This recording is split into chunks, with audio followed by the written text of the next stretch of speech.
Chapter 2851 to 2860। अपनी तैयारियों के अलावा वह अभी भी नहीं जानता कि उसके पीछे कितने लोग गुप्त रूप से मजबूत दुश्मन को शामिल करने में उसकी मदद कर रहे हैं। हालांकि दानव सम्राट जोंग के कदम ने तू ज़िवेन के लिए एक बड़ी समस्या हल कर दी है, अन्यथा उसे डकैती से बचने के लिए मोड़ और मुड़ना पड़ सकता है। समस्या को हल करना इतना आसान नहीं है। इन ताओ तंत्रों के प्रत्येक जागरण पर बहुत खर्च आएगा। अगर वे ठीक होना चाहते हैं तो वे ठीक नहीं हो सकते। यदि वे अंतिम उपाय के चरण तक नहीं पहुंचते हैं तो अधिकांश ताओ उपकरण प्राकृतिक पुनर्प्राप्ति का चयन नहीं करेंगे, जो बहुत अधिक स्रोत की खपत करता है। इसलिए दानव सम्राट घड़ी की मदद विशेष रूप से मूल्यवान है। साथ ही मैं गु टियांटिंग को उनकी मदद के लिए धन्यवाद भी दे रहा हूं। हालांकि ये वुडी ने अंत में मदद की। हालांकि ये वुडी प्राचीन टियांटिंग के नेता थे, ताओवादी हथियारों के खिलाफ लड़ने में उनकी मदद करना उनका शब्द नहीं होगा। प्राचीन टियांटिंग के अन्य नेताओं को सहमत होना चाहिए। ऐसा कहा जाता है कि जो लोग ताओ को प्राप्त करते हैं वे अधिक सहायता करते हैं, जबकि जो ताओ को खो देते हैं वे कम सहायता करते हैं। ऐसा लगता है कि हालांकि दुनिया भर में उनके दुश्मन हैं, लेकिन उनका कोई दोस्त नहीं है और वे उस हद तक असफल नहीं हुए हैं। कुछ नहीं, आपने पहले एक बार वान्याओ द्वीप पर हमारी मदद की थी। इस बार यह सिर्फ आपकी दया का बदला चुकाने के लिए है। इसके अलावा तू वुडी ने भी बात की। क्या मैं उसकी मदद नहीं कर सकता? दानव सम्राट बेल ने धीरे से कहा। वान्याओ द्वीप पर ये ज़िवेन ने सील खोली और उस समय दानव सम्राट घड़ी की मदद की। यही कारण है कि शुरुआत में लगाया गया और स्वाभाविक रूप से आज का फल देता है। विशेष रूप से उस समय अंडरवर्ल्ड के लोग मृत दानव सम्राट को अपवित्र करना चाहते थे, जो अक्षम्य था। वैसे भी मैं आज उनकी मदद के लिए अपने पूर्ववर्तियों का बहुत आभारी हूं, ये ज़िवेन ने कहा। उनका संवाद सुनने के बाद वे जानते थे कि दोनों पक्षों के बीच एक चौराहा प्रतीत होता है। कोई नहीं जानता था कि तू ज़िवेन और ये वुडी के बीच गहरी दोस्ती थी। अब वे सभी बड़े लोग हैं जो स्वर्ग की दुनिया को प्रभावित कर सकते हैं। इनके बीच की बातें भी बहुत से लोग जानते हैं। बात बस इतनी है कि वे यह पता नहीं लगा सकते कि उस दिन वान्याओ द्वीप पर क्या हुआ था। वे केवल यह जानते हैं कि जब तू ज़िवेन ने वान्याओ द्वीप छोड़ा तो तू वुडी ने भी पीछा किया। क्या हुआ कोई नहीं जानता। ऐसा लगता है कि कोई राज है जो लोग नहीं जानते। विशेष रूप से यह दानव सम्राट घंटी को पूरी तरह से पुनर्जीवित कर सकता है और इस एहसान को चुकाने के लिए शाही साधन तक पहुंचने में उसकी मदद कर सकता है। अंदाजा लगाया जा सकता है कि इस एहसान का बहुत कुछ बकाया होगा। जिज्ञासु होने का कोई फायदा नहीं है। जाहिर है दोनों पक्षों ने अधिक कुछ नहीं कहा और बहुत से लोग ये ज़िवेन की उपस्थिति पर थोड़ा आश्चर्यचकित थे। जब से ये ज़िवेन उनकी नज़रों में आया, कई लोगों ने कहा कि ये ज़िवेन अहंकारी और दबंग था। साथ ही वे लोग भी थे जो कहते थे कि उसके कोई अतिरिक्त बच्चे नहीं हैं। और वे क्रूर और निर्णायक थे। लेकिन मुझे नहीं लगता कि उनका कोई ऐसा पक्ष है जिससे कई लोगों को अपना चश्मा तोड़ने का मन करे। ऐसा लगता है कि ये ज़िवेन हमेशा से इतनी दबंग नहीं रही हैं। वह पूरी तरह से लोगों पर निर्भर है और उसके साथ अच्छा व्यवहार करता है। वह स्वाभाविक रूप से आभारी होगा और वह उस मछली को जाने नहीं देगा जो उसने गलत की थी। इसमें कोई संदेह नहीं है कि चरित्र में स्पष्ट प्रेम और घृणा झलकती है। ठीक है, यह युद्ध समाप्त हो गया है। मुझे भी जाना चाहिए। आप बहुत अच्छे हैं। यहाँ तक राक्षस सम्राट भी शुरुआत में आपको बहुत महत्व देते थे। उन्होंने कहा कि आपका भविष्य असीमित है और वह भी आपके भविष्य को नहीं देख सकता। अब ऐसा लगता है कि राक्षस सम्राट ने जो कहा वह सच है। कड़ी मेहनत करो। दानव सम्राट बेल ने कहा कि वह एक प्रकाश में बदल गया और ब्रह्मांड में गायब हो गया। दानव सम्राट ये ज़िवेन को महत्व देता है। इस दमदार खबर ने पल भर में सभी को झकझोर कर रख दिया। यदि कोई दुर्घटना नहीं होती है तो दानव सम्राट जोंग द्वारा वर्णित दानव सम्राट उन वर्षों में अजेय होना चाहिए। केवल कई साल पहले वह गिर गया है। यह बहुत से लोग जानते हैं। वह इतने लंबे समय तक एक ज़िवेन के साथ क्यों रहता है? इतने वर्षों की साधना के बाद आप ज़िवेन राक्षस सम्राट के साथ कैसे मिल सकते हैं? यह बिल्कुल अवैज्ञानिक है। ऐसे कितने रहस्य हैं जो वे नहीं जानते? या ऐसा है कि दानव सम्राट मरा ही नहीं है, वह अभी भी जिंदा है? इस अटकल के बारे में सोचते हुए बहुत से लोग मदद नहीं कर सकते हैं, लेकिन उनकी पीठ में ठंडक महसूस होती है। वे मजाक कर रहे हैं। यदि पौराणिक चरित्र नहीं मरता है तो यह उनके लिए नीले रंग से एक बोल जैसा है। एक आतंकवादी जो संतुलन को प्रभावित करता है वह अभी भी जीवित है, इसलिए यह पूरे युद्ध की स्थिति पर अप्रत्याशित प्रभाव डालता है। सम्राट इतना ईर्ष्यालु क्यों है? इसका कारण यह है कि वह भविष्य में स्वर्ग और दुनिया के संतुलन को प्रभावित कर सकता है। हालांकि लोग जानते हैं कि ऐसी संभावना बहुत अधिक नहीं है। आखिरकार जब राक्षस सम्राट गिर गया तब भी कई गवाह जीवित थे और सम्राट ने व्यक्तिगत रूप से स्वीकार किया कि राक्षस सम्राट गिर गया, लेकिन ऐसा 10,000 से डरता नहीं है। बस यदि कौन जानता है कि दानव सम्राट जैसे लोगों के पास किस तरह का जीवन रक्षक मतलब होता है? उस समय से लेकर अब तक कोई नहीं जानता। दैत्य कुल के विशेषज्ञ तो और भी प्रसन्न हैं। हालांकि अब दानव कबीले मानव और दानव कबीले के साथ कंधे से कंधा मिलाकर खड़े होने का दावा करते हैं, लेकिन कोई नेता नहीं है। प्राचीन टियाटिंग अनगिनत वर्षों से टूटा हुआ है और हाल के वर्षों में फिर से बढ़ गया है। निश्चित समुद्र देव सुई का अभाव है। यदि दानव सम्राट अभी भी जीवित है तो सब कुछ अलग होगा। एक सांस में राक्षस परिवार को टेरान और दानव परिवार के ऊपर कूदने के लिए पर्याप्त है। यह असंभव है। दानव सम्राट दुनिया में जीवित नहीं रह सकता। यदि वह अभी भी जीवित है तो वह इतने सालों तक क्यों नहीं दिखाई दिया और प्राचीन टियाटिंग गिरावट को नहीं देखा? क्या यह गंभीर चोट और मरने की स्थिति में है? किसी ने एक साहसिक अनुमान लगाया है, जो सबसे अधिक संभावित अनुमान है। दानव सम्राट भले ही मरा न हो, लेकिन उस वर्ष भारी क्षति के कारण वह अभी भी गंभीर रूप से घायल है। बेशक इन सब का आधार यह है कि दानव सम्राट अभी भी जीवित है। यदि वह मर जाता है तो यह सब एक अंधा अनुमान है। जितना अधिक लोग इसके बारे में सोचते हैं, उतना ही अधिक उन्हें लगता है कि दानव सम्राट जोंग को एहसान चुकाने के लिए खुद को ठीक करने देना संभव है। मूल रूप से वे कल्पना नहीं कर सकते कि यह किस प्रकार की स्थिति है, लेकिन अब इस तरह की अटकलों की सबसे अधिक संभावना है। यह येज़िवेन ही रहा होगा जिसने अनजाने में राक्षस सम्राट की मदद की थी, जो गंभीर रूप से घायल हो गया था और मर रहा था, जिसने राक्षस सम्राट जोंग को अब तक महसूस किया था। यह भी हो सकता है कि दैत्य सम्राट ने गुप्त रूप से आदेश दिया हो। इस अटकल के बाहर आते ही कई लोगों की सांसें अत्यावश्यक हो गईं। एक जीवित दानव सम्राट, भले ही वह गंभीर रूप से घायल और मर रहा हो, स्थिति को बदलने की क्षमता भी रखता था। कुछ लोग सोचते हैं कि यदि राक्षस सम्राट ठीक हो जाए और फिर से स्वर्ग और पृथ्वी पर आ जाए तो उन्हें कहाँ जाना चाहिए। कुछ लोग गंदगी को साफ करने के लिए दानव सम्राट को आमंत्रित करना चाहते हैं। पिछली बार दानव सम्राट स्वर्ग के विरुद्ध युद्ध में गिर गया था। इस बार यह बेकार गर्मी है। और कुछ लोग तो और भी दीवाने हैं, और यहाँ तक कि उनके पास दानव सम्राट का विचार भी है। यद्यपि एक जीवित दानव सम्राट का साधन, भले ही वह गंभीर रूप से घायल और मर रहा हो, सभी को भयभीत करता है, लेकिन यदि वह सफल हो सकता है तो लाभ अकल्पनीय है। यदि वे चरम पर हैं, भले ही वे गंभीर रूप से घायल हों, तो वे इस तरह के पागल विचारों को उठाने की हिम्मत नहीं करते। हालांकि उन्हें एक अनुमान है कि वे गंभीर रूप से घायल हैं और मर रहे हैं। वे कैसे उत्तेजित नहीं हो सकते? हर किसी के अपने पागल विचार होते हैं। ऐसा लगता है कि वे इस अटकल से डरे हुए हैं कि दानव सम्राट अभी भी दुनिया में मौजूद है। वे लगभग भूल जाते हैं कि येज़िवेन ने अभी अभी एक संभावित सम्राट को बेरहमी से मार डाला। इस मामले की तुलना में ऐसा लगता है कि येज़िवेन ने अभी जो किया वह कुछ भी नहीं है। इस समय येज़िवेन स्वाभाविक रूप से नहीं जानते थे। यह सिर्फ एक साधारण सा संवाद था जिसने उन महान लोगों को इतना सोचने पर मजबूर कर दिया। केवल वह खुद ही सबसे अच्छा जानता था कि दानव सम्राट जोंग द्वारा वर्णित दानव सम्राट उस समय के दानव सम्राट द्वारा छोड़े गए युवान भगवान की एकमात्र किरण होनी चाहिए, न कि दानव सम्राट की मूल प्रतिमा। दानव सम्राट जोंग ने अपने मुंह में जो कहा उससे उसे बहुत मदद मिली, न कि मरने वाले दानव सम्राट ने, बल्कि उसे भूमिगत द्वारा खतरे में पड़ने वाले दुर्भाग्य को दूर करने में मदद की। विशेष रूप से दानव सम्राट जोंग उस समय भूमिगत द्वारा प्रतिष्ठित वस्तु थी। इस समय येमो अंत में येज़िवेन के पास लौट आया। उसने हल्की सी बाहें चढ़ाते हुए येज़िवेन से फुसफुसाया, येज़िवेन, इस युद्ध के बाद त्यानयुआन दर्पण कई ग्रेड पीछे हटने से डरता है। इस युद्ध में दहन के बहुत सारे स्रोत हैं और लंबे समय तक सोए रहेंगे। कोई फर्क नहीं पड़ता कि इस बार की सबसे खतरनाक स्थिति आखिरकार बीत चुकी है। सभी प्रयास इसके लायक हैं। येज़िवेन ने मुस्कराते हुए कहा कि युद्ध में एक बड़ी फसल और एक बड़ा नुकसान था। दियुवान के नुकसान का उल्लेख नहीं किया जाएगा। बहुत सारी मानवीय भावनाएं होंगी, काया मानवीय भावनाओं को एक दिन वापस कर दिया जाएगा, और त्यानयुआन दर्पण को सीधे एक साधारण विरूपण साक्ष्य के स्तर तक नीचा दिखाया गया था। ताओवादी उपकरणों के खिलाफ लड़ने के लिए तुमों ने त्यानयुआन दर्पण की क्षमता को अधिकतम किया और अमित ताओवादी घावों को छोड़ दिया। येमो, क्या तुमने कभी त्यानयुआन दर्पण को वापस लेने के बारे में सोचा है? येज़िवेन ने पूछा। इसे वापस ले लो। येमो की अभिव्यक्ति अचानक चौंक गई। तुम्हारा मतलब है मुझे त्यानयुआन दर्पण दो? हाँ, तुम त्यानयुआन दर्पण दो।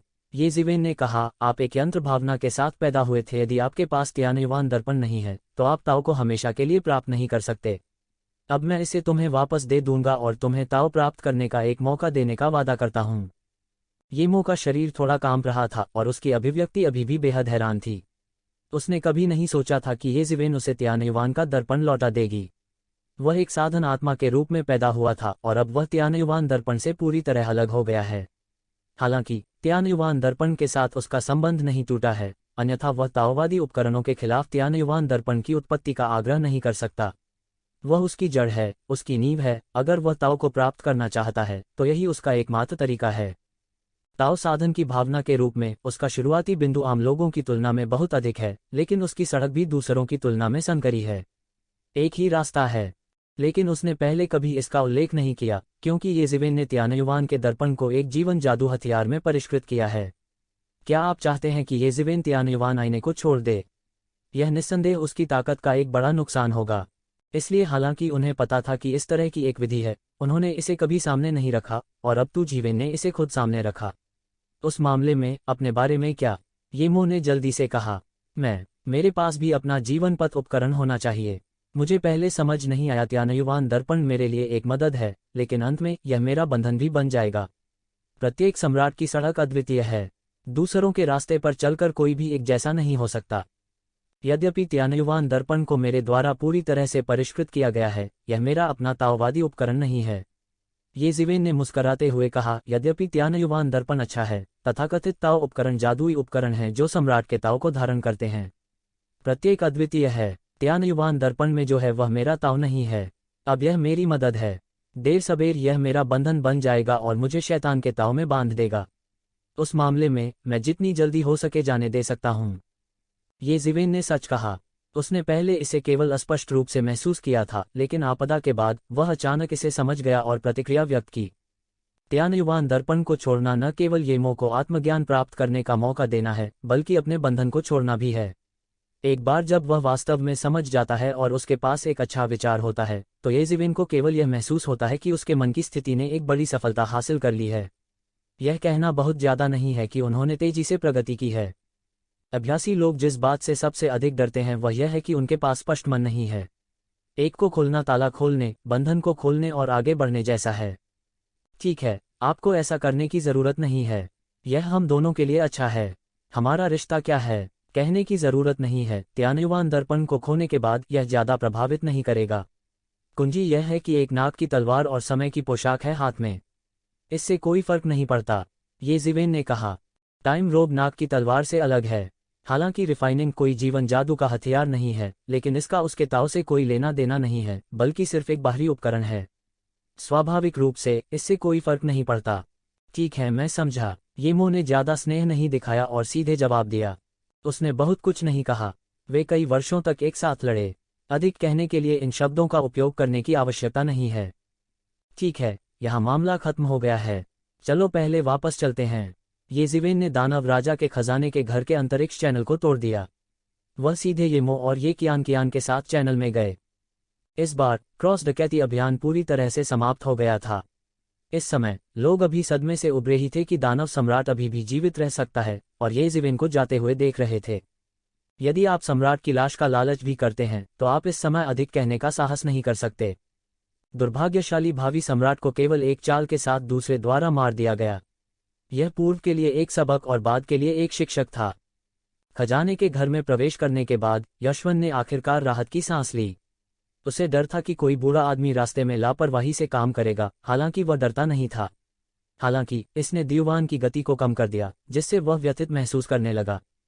साथ ही उसने यथाशीघ्र अपनी साधना में सुधार करने का भी मन बना लिया, ताकि समय के वस्त्र की शक्ति पर भरोसा किया जा सके।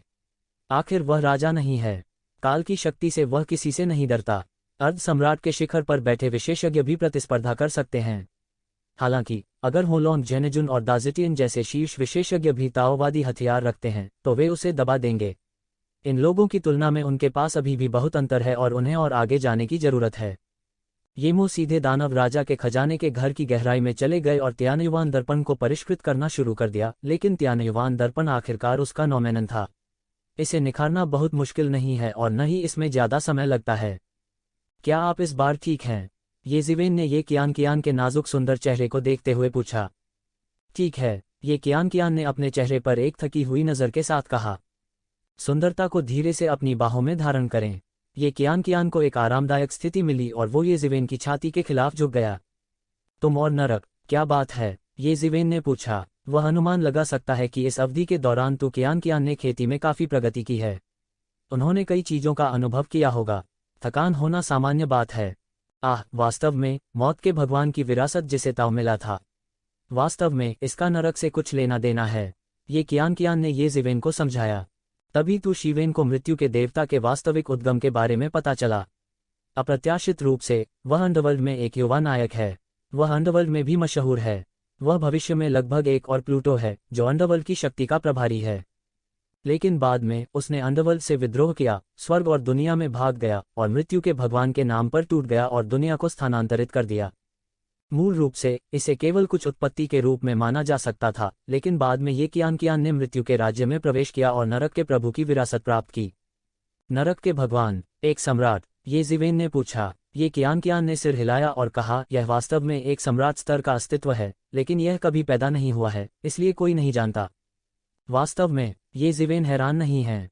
मिथकों और किंवदंतियों के अनुसार वह शूरा राक्षस राजा के साथ प्रतिस्पर्धा कर सकता है और राक्षस परिवार सेना के अस्तित्व से लड़ सकता है। यदि सम्राट के स्तर पर कोई गुरु नहीं है तो वह इस पर कभी विश्वास नहीं करेगा। बाद में अंडरवर्ल्ड में एक विद्रोह हुआ। विद्रोह में अंडरवर्ल्ड के भगवान की भी मृत्यु हो गई और उसका परमेश्वर का राज्य मृत्यु के राज्य में विकसित हुआ। मैंने उनकी विरासत और कुछ चीजें सीखीं। ये कियान ने आगे कहा, वास्तव में अंडरवर्ल्ड में 2 सम्राट थे। अंडरवर्ल्ड के भगवान के अलावा एक मिंग सम्राट भी था। वे एक साथ अंडरवर्ल्ड के प्रभारी थे। हालांकि कई साल पहले मिंग सम्राट को अचानक पता नहीं चला कि उसने अंडरवर्ल्ड के भगवान पर छापा क्यों मारा, जिसके कारण अंडरवर्ल्ड के भगवान का पतन हो गया। यहाँ तक अंडरवर्ल्ड को भी ले जाया गया और अंडरवर्ल्ड के राज्य में बदल दिया गया। हालांकि मिंग सम्राट ज्यादा बेहतर नहीं था। वह गंभीर रूप से घायल हो गया और अब तक उसकी मृत्यु हो गई।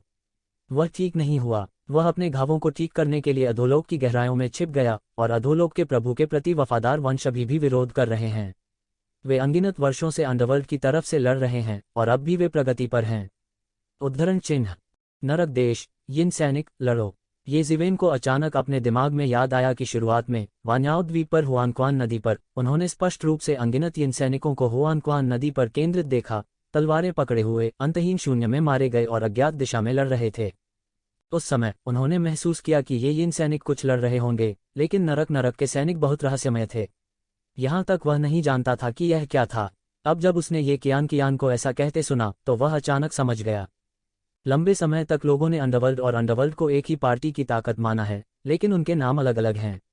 शुरुआती वर्षों में यह कथन सही था, लेकिन अब यह पूरी तरह गलत है। दोनों पक्ष पहले से ही दुश्मनी की राह पर चल पड़े हैं।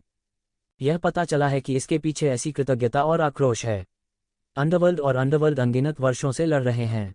उनमें से अंडरवर्ल्ड का भगवान गिर गया है और अंडरवर्ल्ड सम्राट गंभीर रूप से घायल हो गया है, जिसके परिणामस्वरूप दोनों पक्षों के लिए मौलिक शक्ति का अभाव है।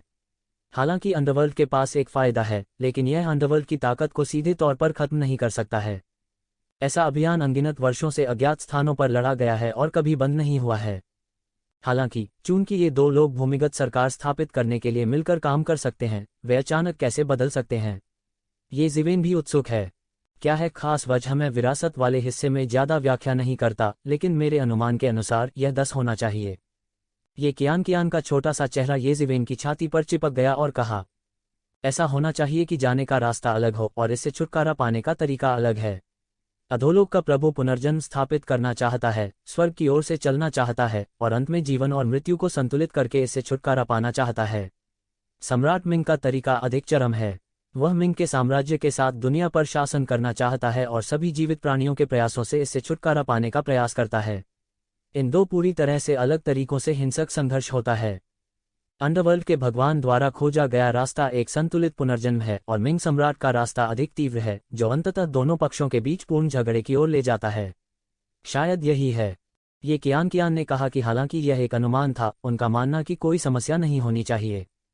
अलगाव की तलाश, ये शिवेन अभी भी इसे पूरी तरह से नहीं समझ सकी। शायद यह सम्राट की खोज थी और उसके लिए सम्राट बनने से ज्यादा महत्वपूर्ण कुछ नहीं था। हालांकि ये कियान के विवरण को सुनकर हम जानते हैं कि 2 लोगों के बीच झगड़ा केवल कुछ समय की बात है। दोनों पक्षों का ताव न केवल भिन्न है, बल्कि हिंसक संघर्ष भी है। अंडरवर्ल्ड के भगवान के 6 पुनर्जन्मों को जीवन और मृत्यु का संतुलन होना चाहिए। जीवित पुनर्जन्म में प्रवेश करते हैं और मृत मर जाते हैं। और यदि आप अंडरवर्ल्ड के सम्राट के मार्ग का अनुसरण करते हैं, दुनिया पर शासन करते हैं और स्वर्ग की असंख्य दुनिया को अंडरवर्ल्ड के राज्य में बदल देते हैं, तो 6 संसारों में शामिल होना बकवास है। कोई आश्चर्य नहीं कि हमें अंत में जीवन और मृत्यु को भी तोड़ना पड़ता है, और ताओ अलग है, ताओ के भयंकर संघर्ष का उल्लेख नहीं है। हालांकि तू कियान के शब्दों ने भी उसे तुरंत सतर्क कर दिया।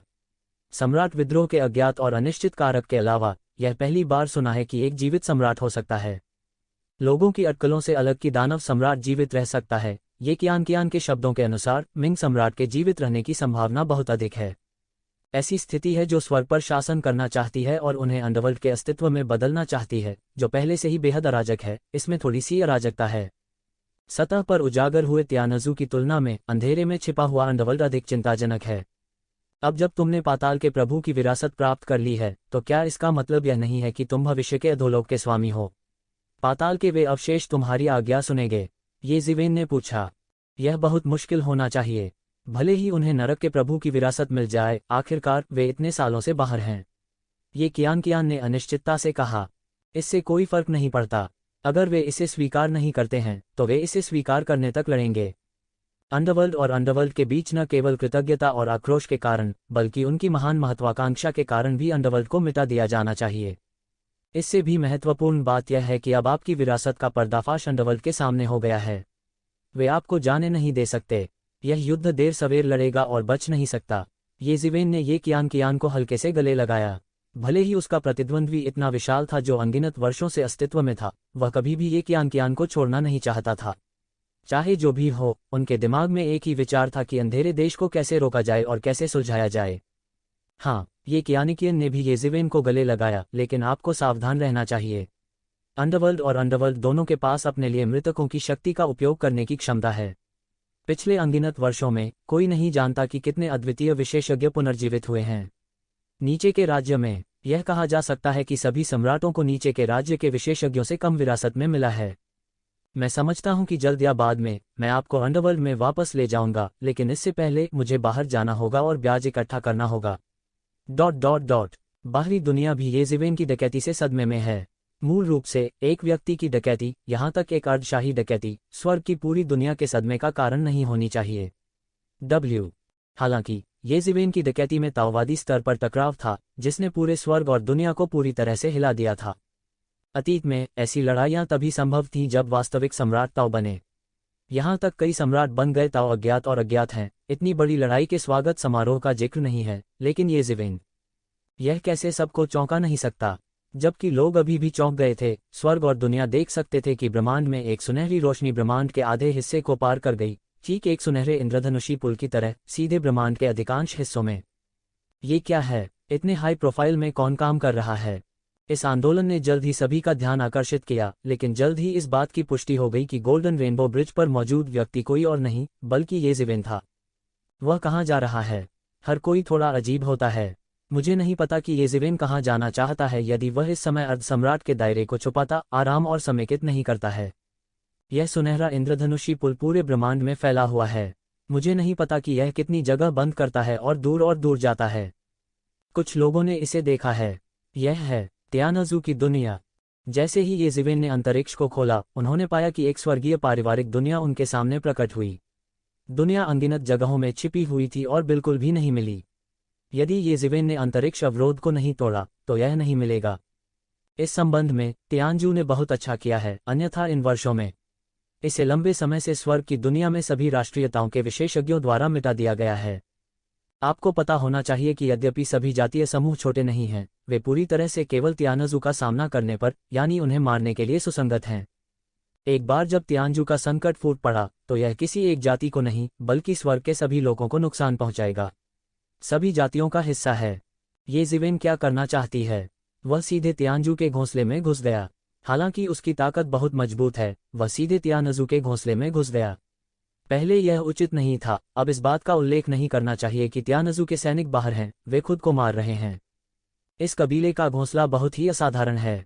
अनगिनत सरणियां पूरे शून्य में हैं और ताव निशान उभर रहे हैं। यहाँ कोई भी बहुत अधिक दबा दिया जाएगा, जैसे कि जो लोग मानव नहीं हैं वे बहुत अधिक दबाए जाएंगे जब तक कि वे आकाश में आवाज न करें। क्या ये जिवेन आ रहे हैं?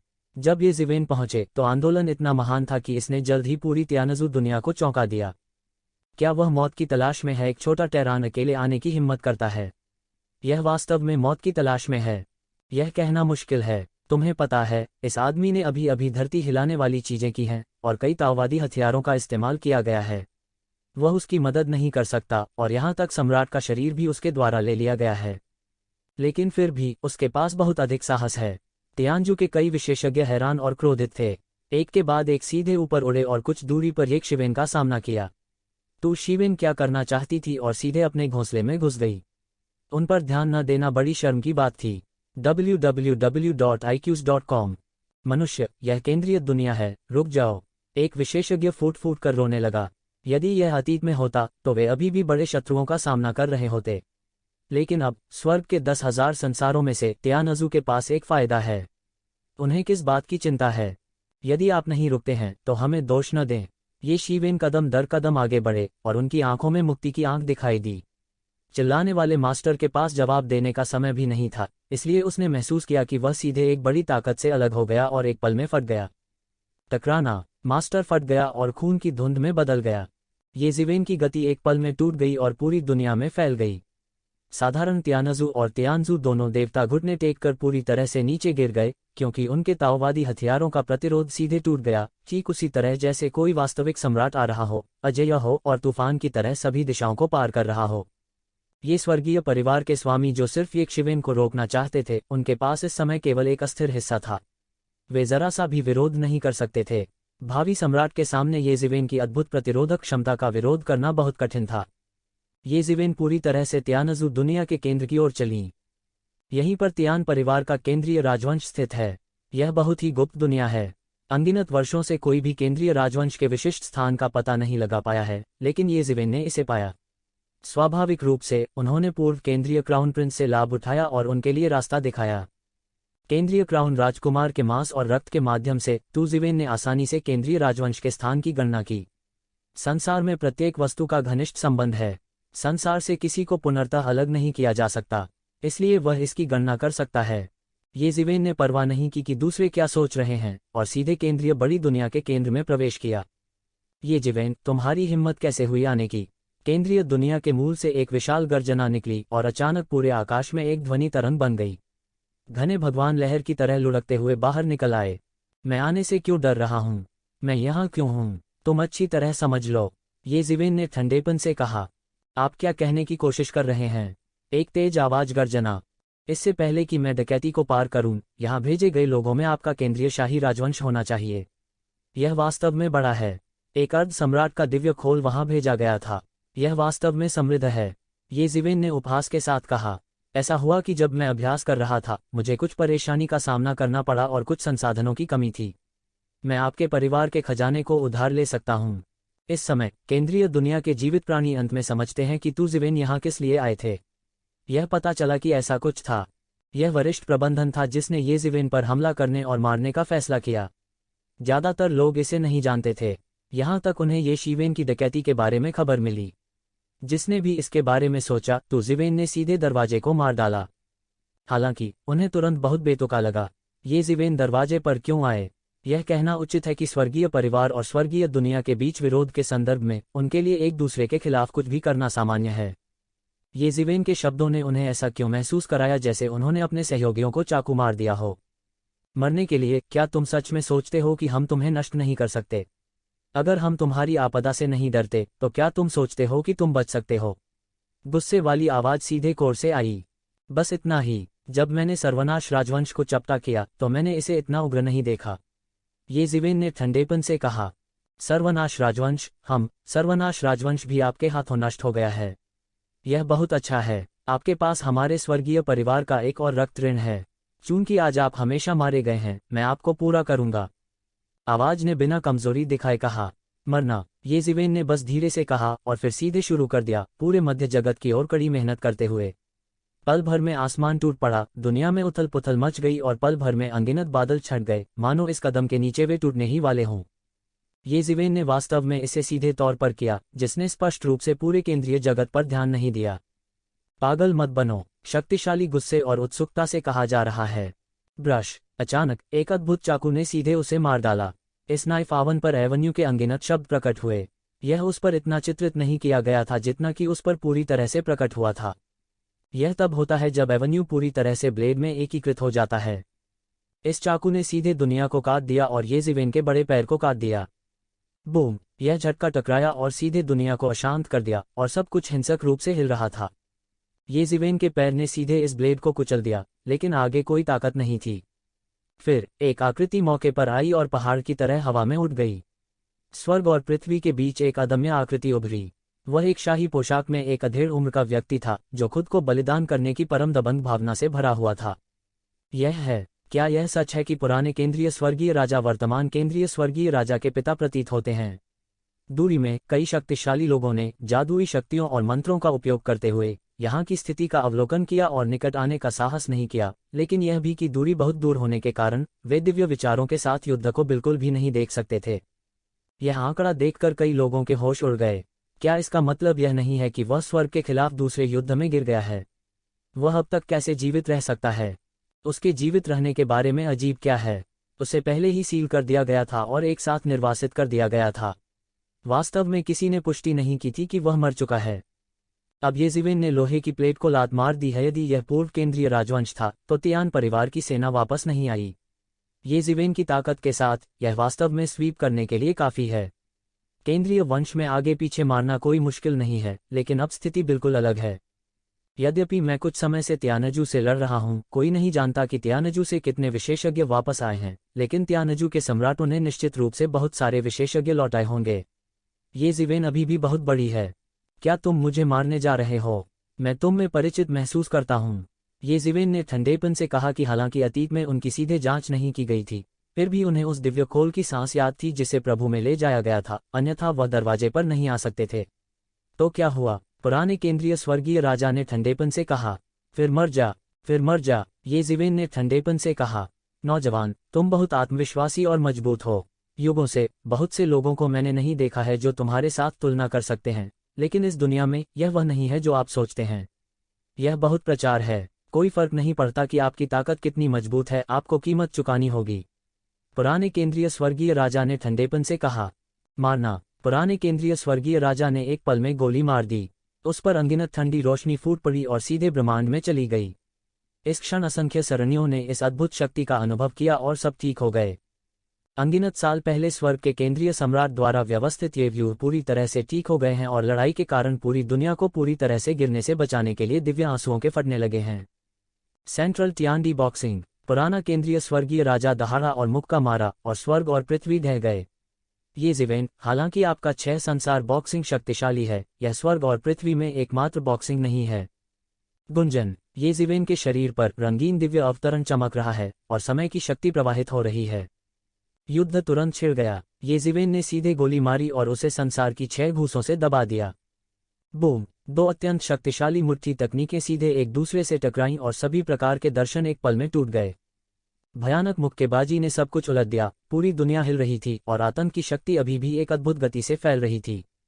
बस शून्य में येज़िवेन का शरीर थोड़ा सा हिल गया और उसके हाथ सीधे ढह गए, ऊर्जा उन्माद को खोलने लगे। उसके पीछे दानव पंख ने तुरंत विस्तार किया और सीधे उसके सामने पुराने केंद्रीय स्वर्गीय राजा को मार डाला। www.iqs.com। आसमान पर मुड़ें और प्रिंट करें। हवा में एक विशाल सील बन गई, जैसे कि ताइगू पर्वत नीचे गिर रहा हो। इस समय इस आघात ने ब्रह्मांड की शाश्वत शांति को भंग कर दिया और सीधे सब कुछ बिखर गया। एक के बाद एक रन दिखाई देते हैं, स्वर्ग और पृथ्वी को जोड़ते हैं, और इस समय स्वर्ग और पृथ्वी की ऊर्जा बढ़ती है। स्वर्ग और पृथ्वी के बीच संवाद करने की शक्ति पूरी तरह से येज़िवेन में परिलक्षित होती है। पुराने केंद्रीय स्वर्गीय राजा ने संकोच नहीं किया। केंद्रीय सम्राट सीधे बाहर निकला और येज़िवेन पर मुट्ठी से हमला कर दिया। दोनों पक्षों के प्रकोप ने अप्रतिम शक्ति से संसार को पल भर में झकझोर दिया। दाववन एक के बाद एक उभरे और फिर जलने लगे। दोनों के बीच का भव्य प्रकाश हिंसक रूप से जल रहा था। किसने सोचा होगा कि जैसे ही दोनों पक्ष सामने आए, उन्होंने अपना सर्वश्रेष्ठ प्रदर्शन किया। पुराने केंद्रीय स्वर्गीय राजा का मतलब परीक्षण करना भी नहीं था। जैसे ही वह ऊपर आया, उसने सीधे केंद्रीय सम्राट को रिहा कर दिया और येज़िवेन के साथ युद्ध किया। दोनों के बीच की लड़ाई सीधे चरम पर पहुंच गई। इस समय दोनों पक्षों की शक्ति आकाश भर में टूट गई, जो कि अनगिनत वर्षों से अलग हुए दूर के समय में एक अद्भुत लड़ाई थी।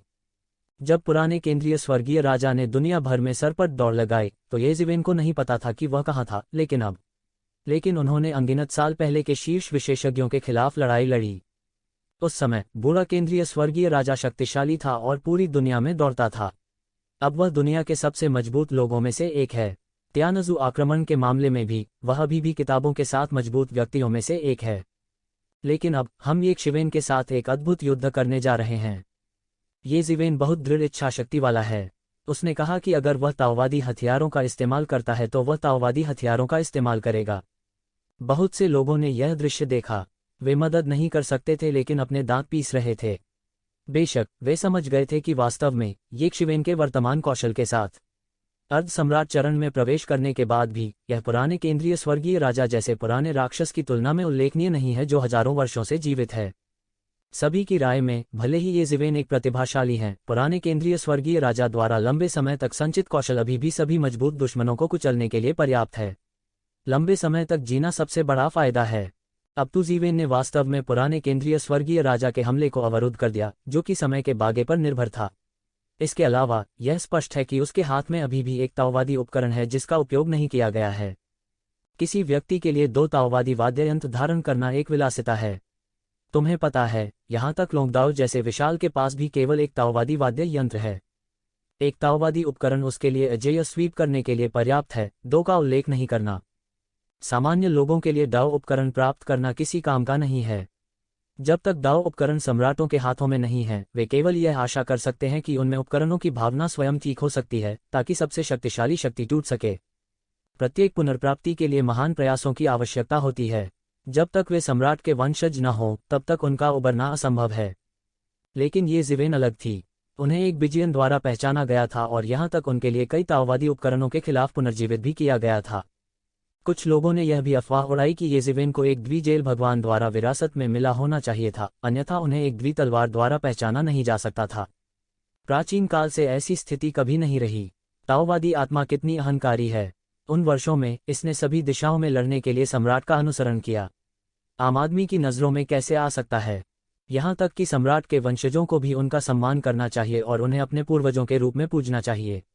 वे आमतौर पर जीवन और मृत्यु की महान आपदा तक खपत को कम करने के लिए उन्हें जगाने की पहल नहीं करते हैं।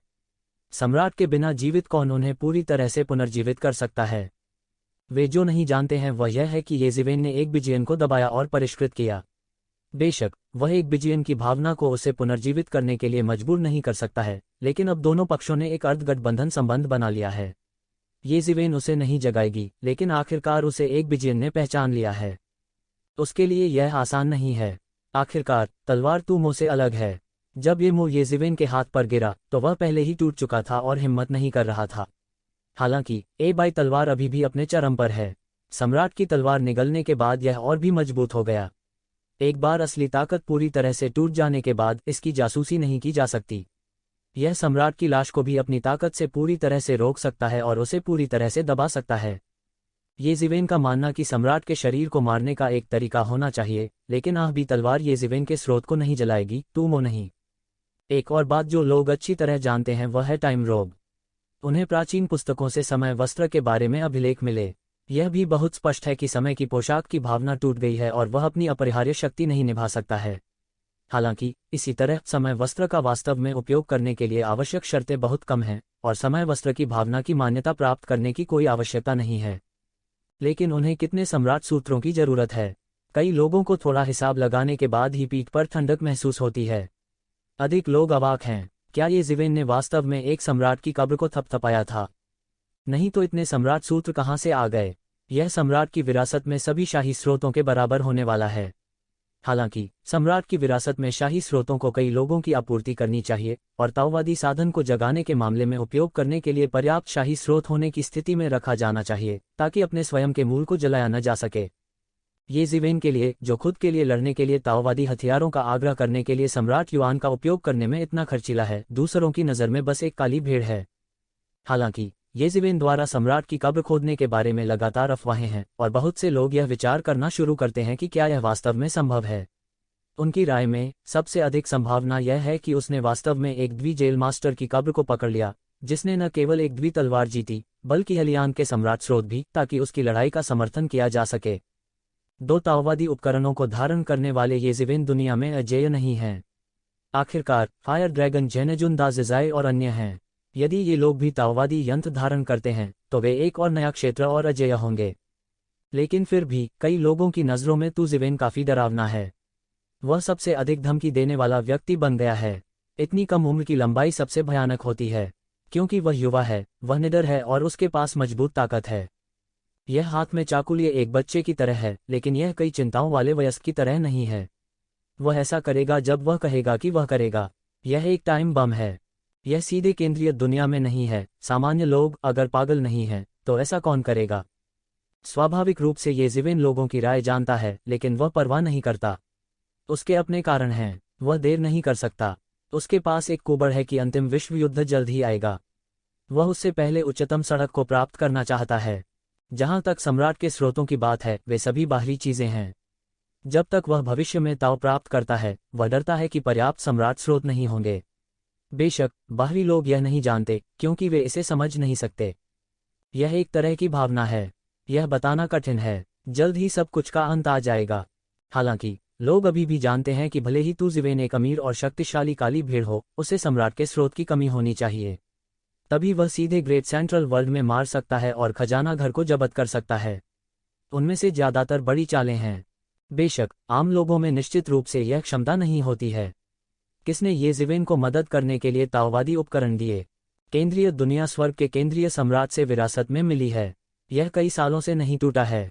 उसमें अद्भुत धन होगा। हो सकता है कि यह उसकी खेती को और आगे बढ़ा सके और अकल्पनीय सीमा तक पहुंचा सके। जब हर कोई सोच रहा था, ये ज़िवेन और पुराने केंद्रीय स्वर्गीय राजा के बीच लड़ाई भी एक सफ़ेद गर्म चरण में प्रवेश कर चुकी थी। ये ज़िवेन, आज सेंट्रल वर्ल्ड में आना तुम्हारा सबसे गलत फैसला होगा। मैंने तुम्हें तब नहीं मारा था जब तुमने डकैती पार की थी। आज मैं खुद कर लूंगा। पुराना केंद्रीय स्वर्गीय राजा ताकत में अद्वितीय था। वह ये ज़िवेन की प्राकृतिक आपदा से डरता था और व्यक्तिगत रूप से कार्रवाई करने की हिम्मत नहीं करता था। अन्यथा अगर वह अपने जैसे मजबूत लोगों के साथ कार्रवाई करता, तो वह प्राकृतिक आपदा से सीधे मिट जाता और उसे स्वर्ग के रास्ते की महिमा को चुनौती देने की अनुमति नहीं होती।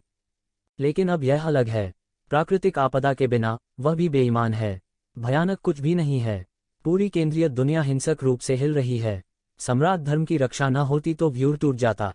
हालांकि फिर भी यह उबलते पानी की तरह है, लगातार बढ़ रहा है और कभी भी टूट सकता है।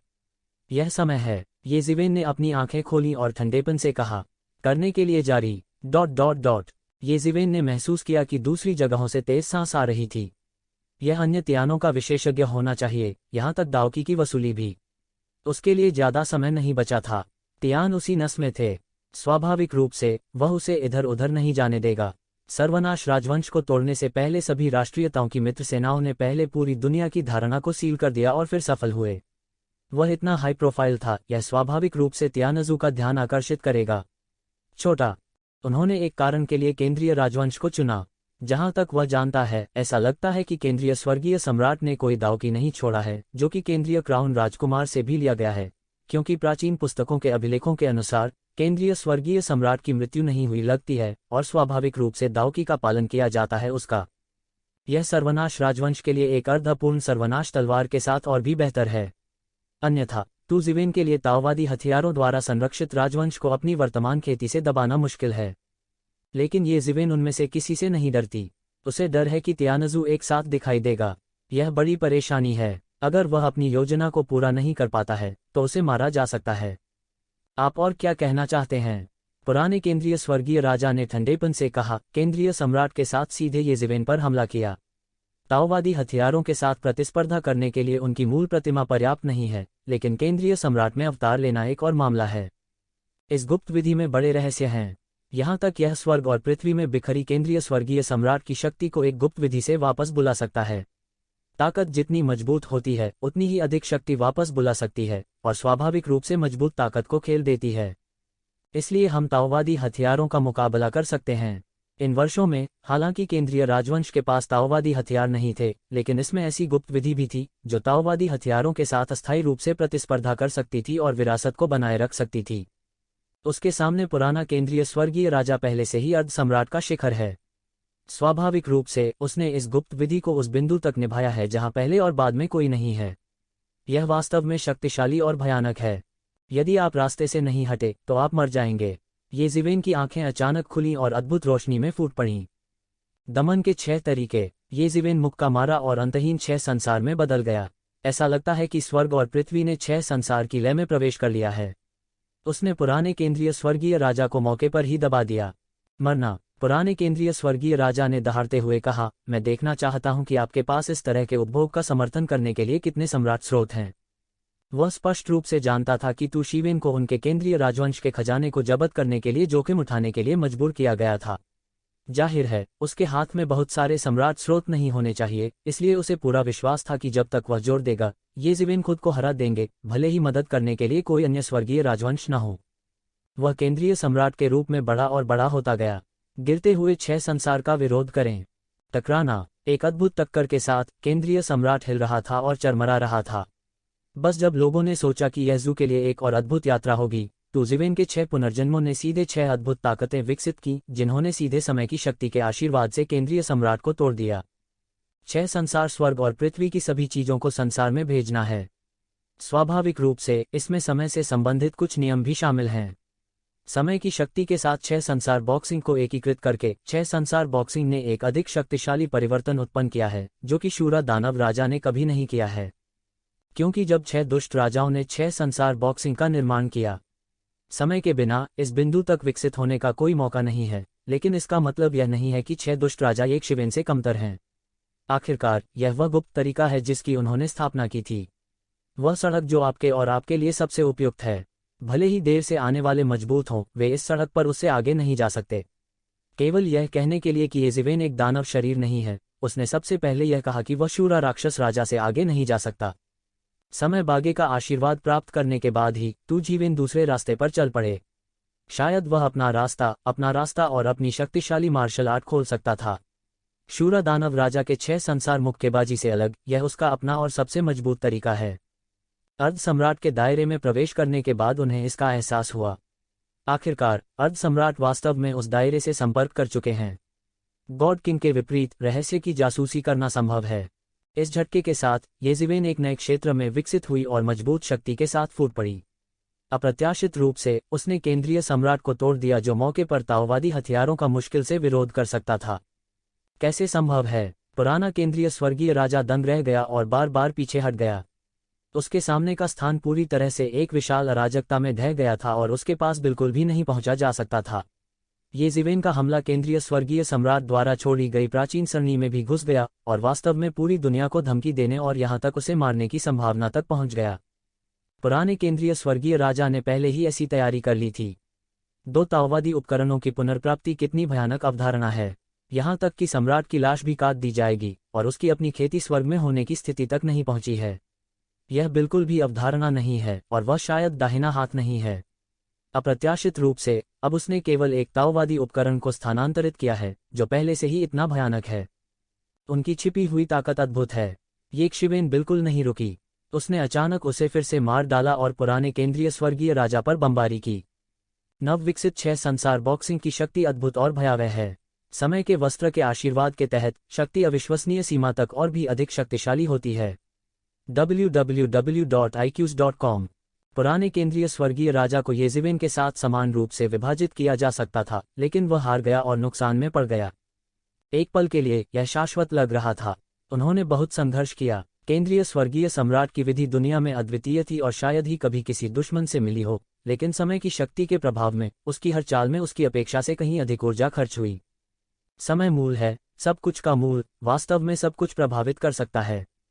ये जिवेन का हाथ एक पल में लग रहा था और यह अनंत काल में लग रहा था। जब तू जिवेन ने इसे लिया, वह नहीं जानता था कि यह कितना भयानक था।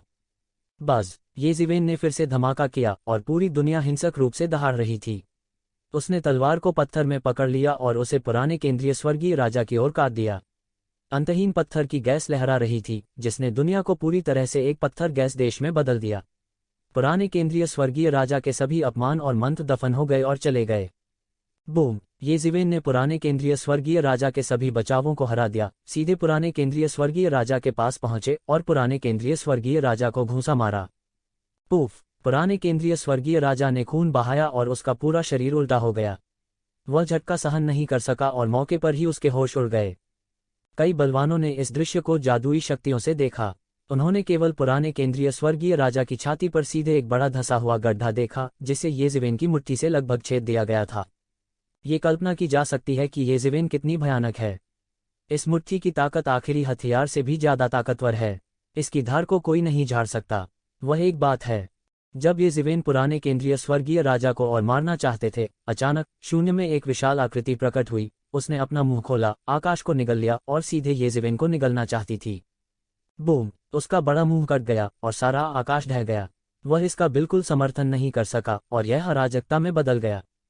एक और शीर्ष भावी सम्राट। कई लोग चौंक गए और फिर तुरंत प्रतिक्रिया दी। अगले ही पल येज़ेवेन की आकृति दूर से दिखाई दी। उसके पीछे दानव का पंख फड़फड़ाता रहा। दूर से ठंडी निगाह से देखते हुए उसने एक विशाल भयंकर जानवर को देखा जिसके पूरे शरीर में लाल लपटें थीं। वह एक पहाड़ी की तरह लंबा था। वह क्रूर और दुष्ट था। उसके पास एक जोड़ी लौ पंख भी थे। उत्तेजना के बीच दुनिया आग के समुद्र में गिरती दिख रही थी। अच्छा है, मुझे याद है कि पुराने केंद्रीय स्वर्गीय राजा ने एक बार सूरज की असली आग से एक असली आत्मा और भयंकर जानवर को उठाया था। सूरज फट रहा था और जानवर जल रहा था। हालांकि यह कहा जाता है कि पुराने केंद्रीय स्वर्गीय राजा को ढकने के लिए लोगों द्वारा विस्फोट और जलते हुए जानवर को नहीं पीटा गया था। अप्रत्याशित रूप से यह अब भी देखा जा सकता है। ऐसा लगता है कि इसका इलाज पुराने केंद्रीय स्वर्गीय राजा द्वारा गुप्त तरीके से किया गया था। उसकी ताकत पुराने केंद्रीय स्वर्गीय राजा से भी बदतर नहीं थी। अर्ध सम्राट के शिखर पर दो शक्तिशाली विशेषज्ञों ने हाथ मिलाया। अब येज़ेवेन मुसीबत में पड़ेंगे। उद्धरण चिन्ह। किसी ने कहा, सूरज विस्फोट करता है और जानवरों को भड़काता है। प्राचीन काल से कई नहीं हुए हैं। मूल रूप से सूरज की असली आग दुर्लभ थी। अकेले रहने दें, उनमें से ज्यादातर जिन्वु परिवार द्वारा ले लिए गए थे। अप्रत्याशित रूप से आप यहाँ एक जीवित जानवर देख सकते हैं। मुझे डर है कि येज़ेवेन इसे दबा नहीं सकती। दो लोग मूल रूप से यहाँ मेरा इंतजार कर रहे थे। कोई आश्चर्य नहीं कि आप इतने आश्वस्त हैं, लेकिन यह बेकार है। यहाँ तक अगर आप दोनों एक साथ जाते हैं तो आप मेरे विरोधी नहीं होंगे। येज़ेवेन दहाड़ा। वह अच्छी तरह जानता था कि उसके सामने जो व्यक्ति था वह फायर ड्रैगन जेनेजुन नहीं था, दाज़िटियन नहीं था। हालांकि यह अर्ध सम्राट का शिखर भी है, लेकिन उनकी ताकत भी बहुत अलग है। अगर दाज़िटियन अनगिनत साल पहले यह ताकत थी तो यह लगभग वैसी ही है। दाज़िटियन लंबे समय से दूसरे स्तर पर अलग हो गए हैं, वरना गठबंधन मुख्यालय में घुसकर पीछे हटना नामुमकिन है। यदि यह पुराना केंद्रीय स्वर्गीय राजा होता तो हर मिनट गठबंधन मुख्यालय में रेजिमेंट को नष्ट कर दिया जाता। मनुष्यों, बहुत अहंकारी मत बनो। यहाँ तक कि तुम्हारे पूर्वज भी इतने अहंकारी होने की हिम्मत नहीं करते। तुम्हारा उल्लेख तो नहीं। सूरज फटा और जानवर दहाड़ा। ये एक शिवेन द्वारा प्रेरित लग रहा था। एक बड़ी ज्वाला निकली। एक पल में यह एक तेज तलवार की तरह था जिसने पूरे स्वर्ग और पृथ्वी को दो भागों में विभाजित कर दिया और आकाश अराजकता में ढह गया। हालांकि जो हुआ वह सभी को हैरान कर गया। येज़ेवेन ने चकमा नहीं दिया, लेकिन एक हाथ से उसे पकड़ लिया। ये सभी लपटें येज़ेवेन के हाथ पर छिटक गईं और उन्हें मौके पर ही साफ कर दिया गया। दुनिया को हिला देने वाली ये आग की लपटें येशिवेन को जरा भी नुकसान नहीं पहुंचा सकती थीं। ये शिवेन के बैकहैंड ने सभी को आउट कर दिया। ये लपटें जो तारों को पिघला सकती हैं, येज़ेवेन पर नहीं जल सकती, लेकिन वे सभी येज़ेवेन द्वारा अवशोषित कर ली जाती हैं, ठीक वैसे ही जैसे येज़ेवेन स्वयं एक विसंवाहक हैं। ज्वाला बिल्कुल भी नहीं जल सकती। ये शिवन के शरीर पर हर तरह के दर्शन फूट पड़े। ये वे हैं जो उसके द्वारा चरम सीमा तक विकसित किए जाने के बाद दिखाई दिए। यह उसके शरीर का हिस्सा बन गया और उसके साथ एकीकृत हो गया। सूरज जलते जानवर को उड़ा देता है। क्या केवल इतनी ही ज्वाला है? यह देखने के लिए पर्याप्त नहीं है। येज़ेवेन खिलखिलाकर हंस पड़ी। उस आग की तुलना में जिसका उसने सामना किया जब उसने आकाश पार किया, यह वास्तव में इतना भयानक नहीं था। हालांकि यह सूर्य की वास्तविक आग थी। डकैती के दौरान उसके सामने आने वाली प्रत्येक आग दुनिया में एक दुर्लभ और अजीब लौ थी। यह सूर्य की वास्तविक आग की तुलना में कमजोर नहीं था, और यहाँ तक यह था भी। अभिमान। बूढ़ा केंद्रीय स्वर्गीय राजा एक पल में क्रोधित हो गया। उसके शरीर पर केंद्रीय सम्राट बेतहाशा बह गया। उन्होंने येज़ेवेन को बोलने का बिल्कुल भी मौका नहीं दिया। उसने झपट्टा मारा और येशिवेन को मार डाला। उसका बड़ा हाथ अचानक आसमान में टूट पड़ा, एक बड़ी मुट्ठी में बदल गया और येशिवेन पर बमबारी कर दी। येज़ेवेन के पूरे शरीर ने समय के वस्त्र पर अंतहीन प्रकाश डाला। भस्म सम्राट स्रोत अद्भुत शक्ति में बदल गया और तुरंत येशिवेन की रक्षा की। बूम! यह झटका सीधे येज़ेवेन के सामने 3 इंच तक लगा, लेकिन किसी भी स्थिति में यह आगे नहीं बढ़ सका, जैसे कि यह एक भयानक शक्ति द्वारा अवरुद्ध हो गया हो। ब्रश और खींचो। यह एक और अद्भुत प्रकाश था। एक हाथ लहर के बाद अनंत विस्फोट से बाहर निकल गया, जैसे आकाश के पर्दे को फाड़ना, एक पल में अराजकता को तोड़ना, इस भयानक विस्फोट को तोड़ना। वाह! येज़ेवेन एक पल में बाहर निकली और सीधे आकाश को तोड़ दिया, जैसे कि पूरा आदमी पुराने केंद्रीय स्वर्गीय राजा के सामने चमक गया हो। 6 संसार बॉक्सिंग। येज़ेवेन ने मुक्का मारा और स्वर्ग और पृथ्वी की शक्ति को मौके पर ही अपने हाथों में ले लिया। एक मुक्के से वह अजेय था। पुराने केंद्रीय स्वर्गीय राजा को प्रतिक्रिया के लिए समय दिए बिना एक झटका लगा। टकराना। बूढ़ा केंद्रीय स्वर्गीय राजा चिल्लाया और पूरा व्यक्ति एक पल में उड़ गया। पल भर में सड़कों के अनगिनत फूल खिल रहे थे, अनगिनत कानून जल रहे थे और दोनों तरफ के रास्ते टकरा रहे थे। यह वाकई भयानक था। येज़िवेन की मुट्ठी 6 संसार मुट्ठी के बारे में लोगों की समझ से लगभग अधिक थी। एक मुट्ठी ने आकाश को तोड़ दिया और अंतरिक्ष को टुकड़ों में तोड़ दिया। इस समय सूरज का विस्फोट करने वाला जानवर अभी येज़िवेन के चेहरे पर आया था और उसके पूरे शरीर में अंतहीन लपटें जल रही थीं, जो वास्तव में चोटी के अर्ध सम्राट के रूप में उसकी अद्भुत ताकत दिखाती थी। वह हवा में दिन में बदल गया और बेरहमी से गिर पड़ा। लेकिन येज़िवेन ने बिल्कुल भी हार नहीं मानी। वह पूरी तरह से अभिव्यक्तिहीन था। उसने पुराने केंद्रीय स्वर्गीय राजा का पीछा करना और उसे मारना जारी नहीं रखा। उसने अपने बैकहैंड से पत्थर में लगी तलवार को बाहर निकाला और उसे सूरज के विस्फोट वाले जानवर की ओर लहराया। अनगिनत पत्थर की लहरें हवा में एक रिबन की तरह सीधे सूर्य की सच्ची आग से टकराईं। बूम! दोनों के बीच हुई टक्कर से एक पल में आतंक की चिरज्योति फूट पड़ी। ऐसा गतिरोध केवल एक क्षण के लिए ही रहा। येज़िवेन ने एक तलवार से एक के बाद दूसरी तलवार से काट डाला। एक पल में उसने दयांग शहर की रक्षा को तोड़ दिया या सीधे सूर्य विस्फोट जानवर को मार डाला। पुह! जलते जानवर के शरीर में सूरज फूटता है जो तपते सूरज की तरह चमकता है, और एक पत्थर की गैस होती है जो उसके शरीर को झुलसा देती है। ऐसी शक्ति भयावह और अकल्पनीय है। आपके पास प्रतिक्रिया करने के लिए उसके पास समय नहीं था, इसलिए वह पत्थर की गैस से एक बड़ी दरार से बाहर निकल गया। सूरज जलते हुए जानवर दहाड़ते और पीछे हटते हुए विस्फोट करता है। सुनहरा रक्त एक जलती हुई लौ की तरह है जो स्वर्ग और पृथ्वी पर छिड़काव कर रहा है। लड़ाई के ठीक बाद येज़िवेन बुरी तरह घायल हो गए। ऐसी बात से वह घबरा गया। उसने कभी नहीं सोचा था कि शीर्ष अर्ध सम्राट के रूप में वह येज़िवेन के साथ लड़ाई में एक विरोधी नहीं था। समय की बागडोर सौंपने के बाद येज़िवेन की शक्ति वास्तव में इतनी मजबूत हो गई है कि बहुत से लोग डर गए हैं। दूर से गुप्त विधि के साथ यहाँ कई बलवान लोगों को देखते हुए वे लगभग बेहोश हो गए। क्या तुम मजाक कर रहे हो? यह केवल 2 झगड़े हैं जो सीधे तौर पर 2 लोगों को चोट पहुंचाते हैं। येज़िवेन के लिए अपने कंधे जितना बड़ा होना और स्वर्ग में प्रतीक्षा करना कठिन है। क्या आप अजेय बनना चाहते हैं? अच्छा, इस हद तक टाइम रोप का उपयोग करना कैसे संभव है? क्या वह टाइम रोप की क्षमता को पूरी तरह से समझ पाया है? बहुत से लोगों के मन में संदेह है। यहाँ तक अगर उन्हें समय वस्त्र के रूप में इस तरह के मालिक रहित ताओवादी साधन मिलते हैं तो उनके लिए थोड़े समय में रुई का उपयोग करना असंभव है। वे सोचते हैं कि समय वस्त्र के बारे में उनकी समझ काफ़ी सीमित है। ये क्वन के पास अभी टाइम गाउन कब तक है? भले ही वह समय वस्त्र के साथ पैदा हुआ हो, हजारों वर्षों तक समय वस्त्र को समझना संभव नहीं होना चाहिए। वे नहीं जानते थे कि एक शिवेन के शरीर में एक रहस्यमय स्थान था जो लगातार उसके लिए गणना कर रहा था। न केवल कई मार्शल आर्ट बल्कि टाइम गाउन के रहस्य का भी लगातार विश्लेषण किया जा रहा था। इसलिए हालांकि उन्होंने टाइम गाउन को केवल कुछ ही वर्षों के लिए प्राप्त किया था, टाइम गाउन के बारे में उनकी समझ दसियों हजारों वर्षों, सैकड़ों हजारों वर्षों के लिए प्राप्त हुई प्रतीत होती थी। बेशक यह एक महंगा दियुआन भी है, नहीं तो दियुआन अकेले ही टाइम गाउन का आग्रह कर सकता है। उन सम्राटों को इतनी सावधानी से जागृति की भावना विरासत में नहीं मिलेगी। क्या वे इसे अकेले नहीं कर सकते? दियुआन को प्राप्त करने के बाद सभी पहलुओं में येज़िवेन की ताकत में बहुत सुधार हुआ है, केवल उसकी ताकत से बहुत दूर। मार्शल आर्ट और ताओवादी हथियारों की उनकी समझ और नियंत्रण पूरी तरह से अलग हैं। यदि तू जीवेन को उस समय में लौटने की अनुमति दी गई जब उसने लगातार 2 हथियारों के खिलाफ लड़ाई लड़ी थी, तो उसे इतनी मेहनत नहीं करनी पड़ेगी और वह लड़ भी सकता है। जाओ, उसे मार डालो।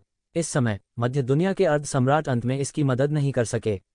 वे यहाँ येज़िवेन को घमंडी नहीं देख सकते थे। उन्हें समय में देरी करनी पड़ी। उसे पकड़ो, बस उसे पकड़ लो। जब अन्य राजवंश विशेषज्ञ आते हैं तो उसके मरने का समय आ गया है। उसे आज ही मरना चाहिए। कई भावी सम्राट गर्जना कर रहे हैं। प्राचीन संरचनाएं एक के बाद एक पुनर्जीवित हुई हैं और अद्भुत ऊर्जा के साथ ये जीवन को मार रही हैं। ये उत्कृष्ट संरचनाएं 6 साल पहले केंद्रीय स्वर्गीय सम्राट द्वारा बनाई गई थीं। उनके पास असीम शक्ति है और यहाँ तक असली सम्राट को भी धमकाते हैं। मुझे रोकने की कोशिश कर रहे हो?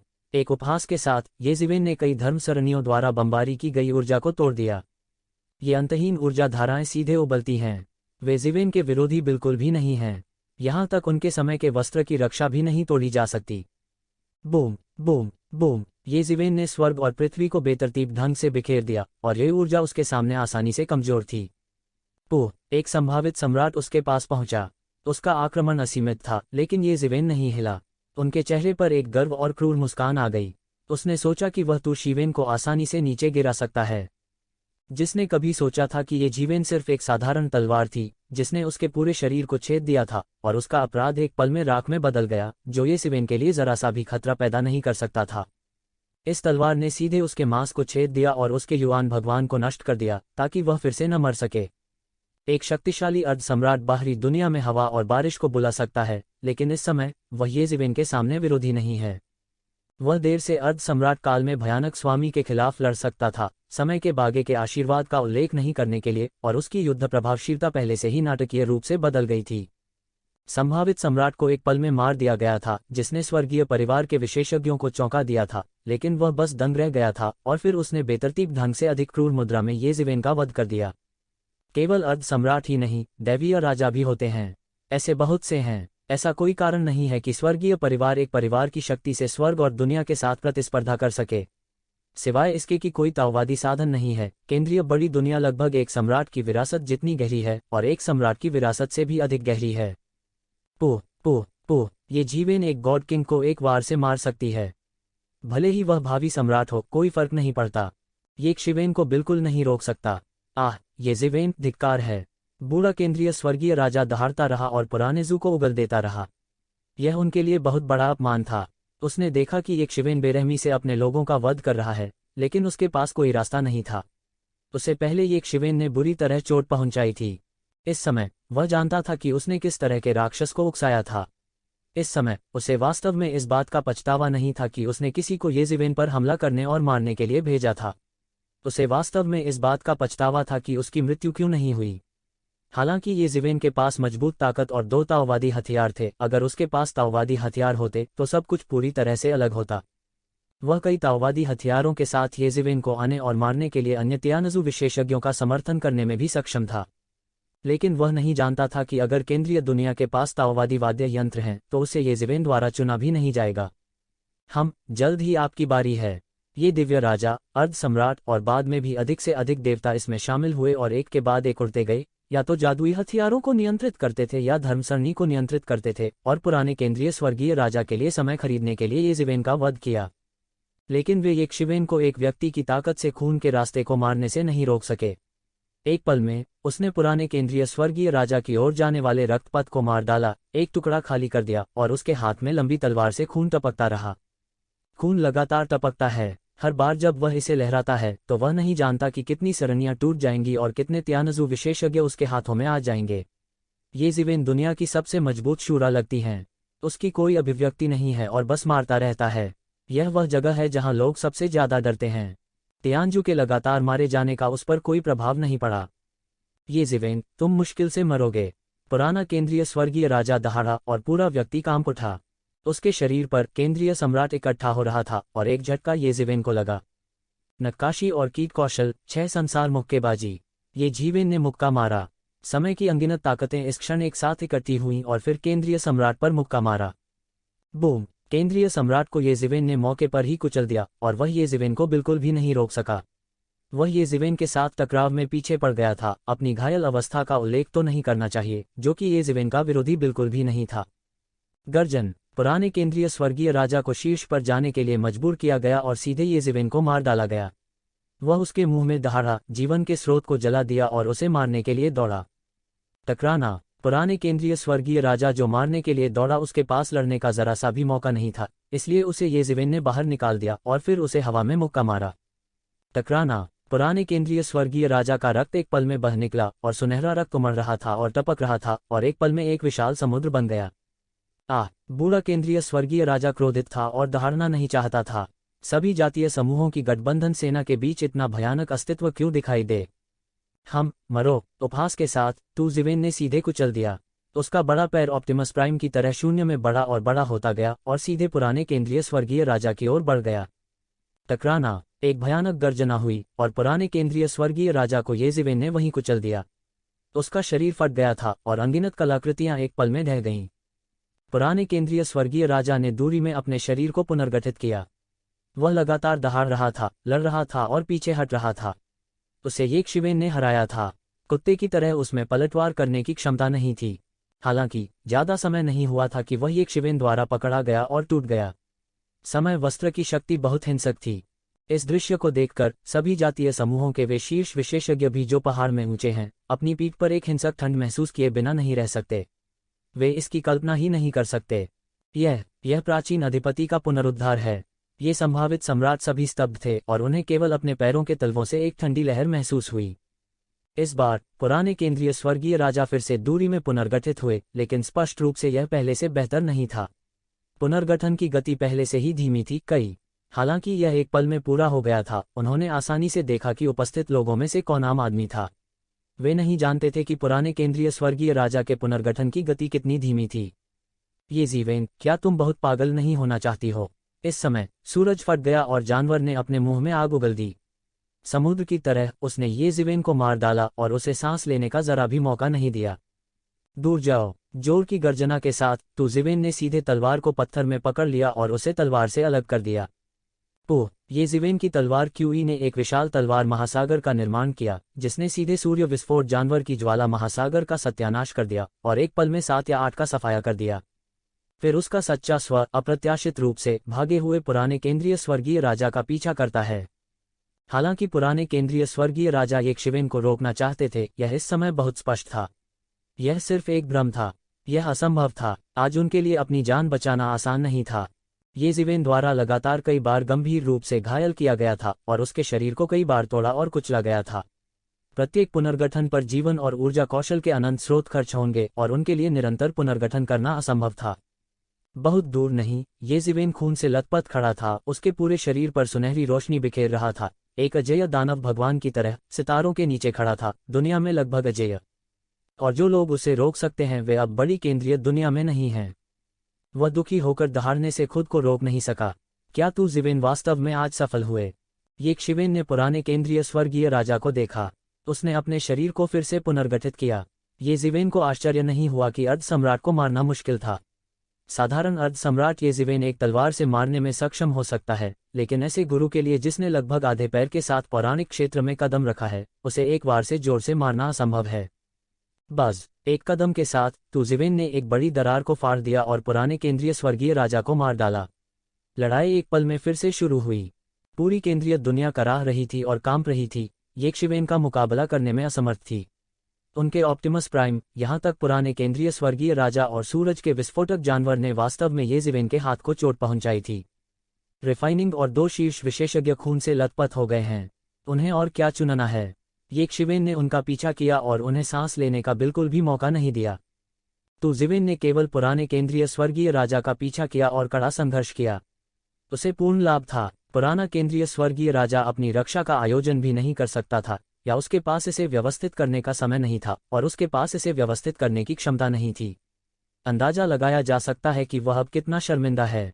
यह चौंकाने वाली तस्वीर है। तुम्हें पता है, यह एक शिखर अर्ध सम्राट है। वर्ष के अंत में जब दाजिटियन जैसे अकल्पनीय मजबूत पुरुषों के समूह को छोड़कर सम्राट बाहर नहीं आया, तो यह पहले से ही शीर्ष अस्तित्व है। अब यह ये जीवेन द्वारा अविश्वसनीय रूप से पराजित हो गया है और भागने लगता है। यह तस्वीर वास्तव में शांति के खिलाफ है। अगर वे इसके विपरीत करते हैं, तो वे अभी भी बहुत सामान्य महसूस करते हैं। ये जीवेन ने केवल कई वर्षों तक अभ्यास किया है और वह वास्तव में चोटी के अर्ध सम्राट को दबा सकते हैं।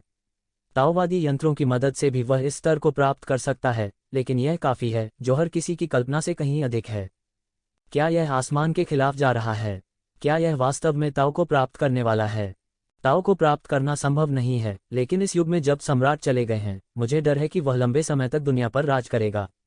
आप जानते हैं, वह केवल कुछ हजार साल का है। वह होगा ताओवादी उपकरणों की मदद से भविष्य में मजबूत, और भविष्य में इलाज करने वाला कोई नहीं होगा।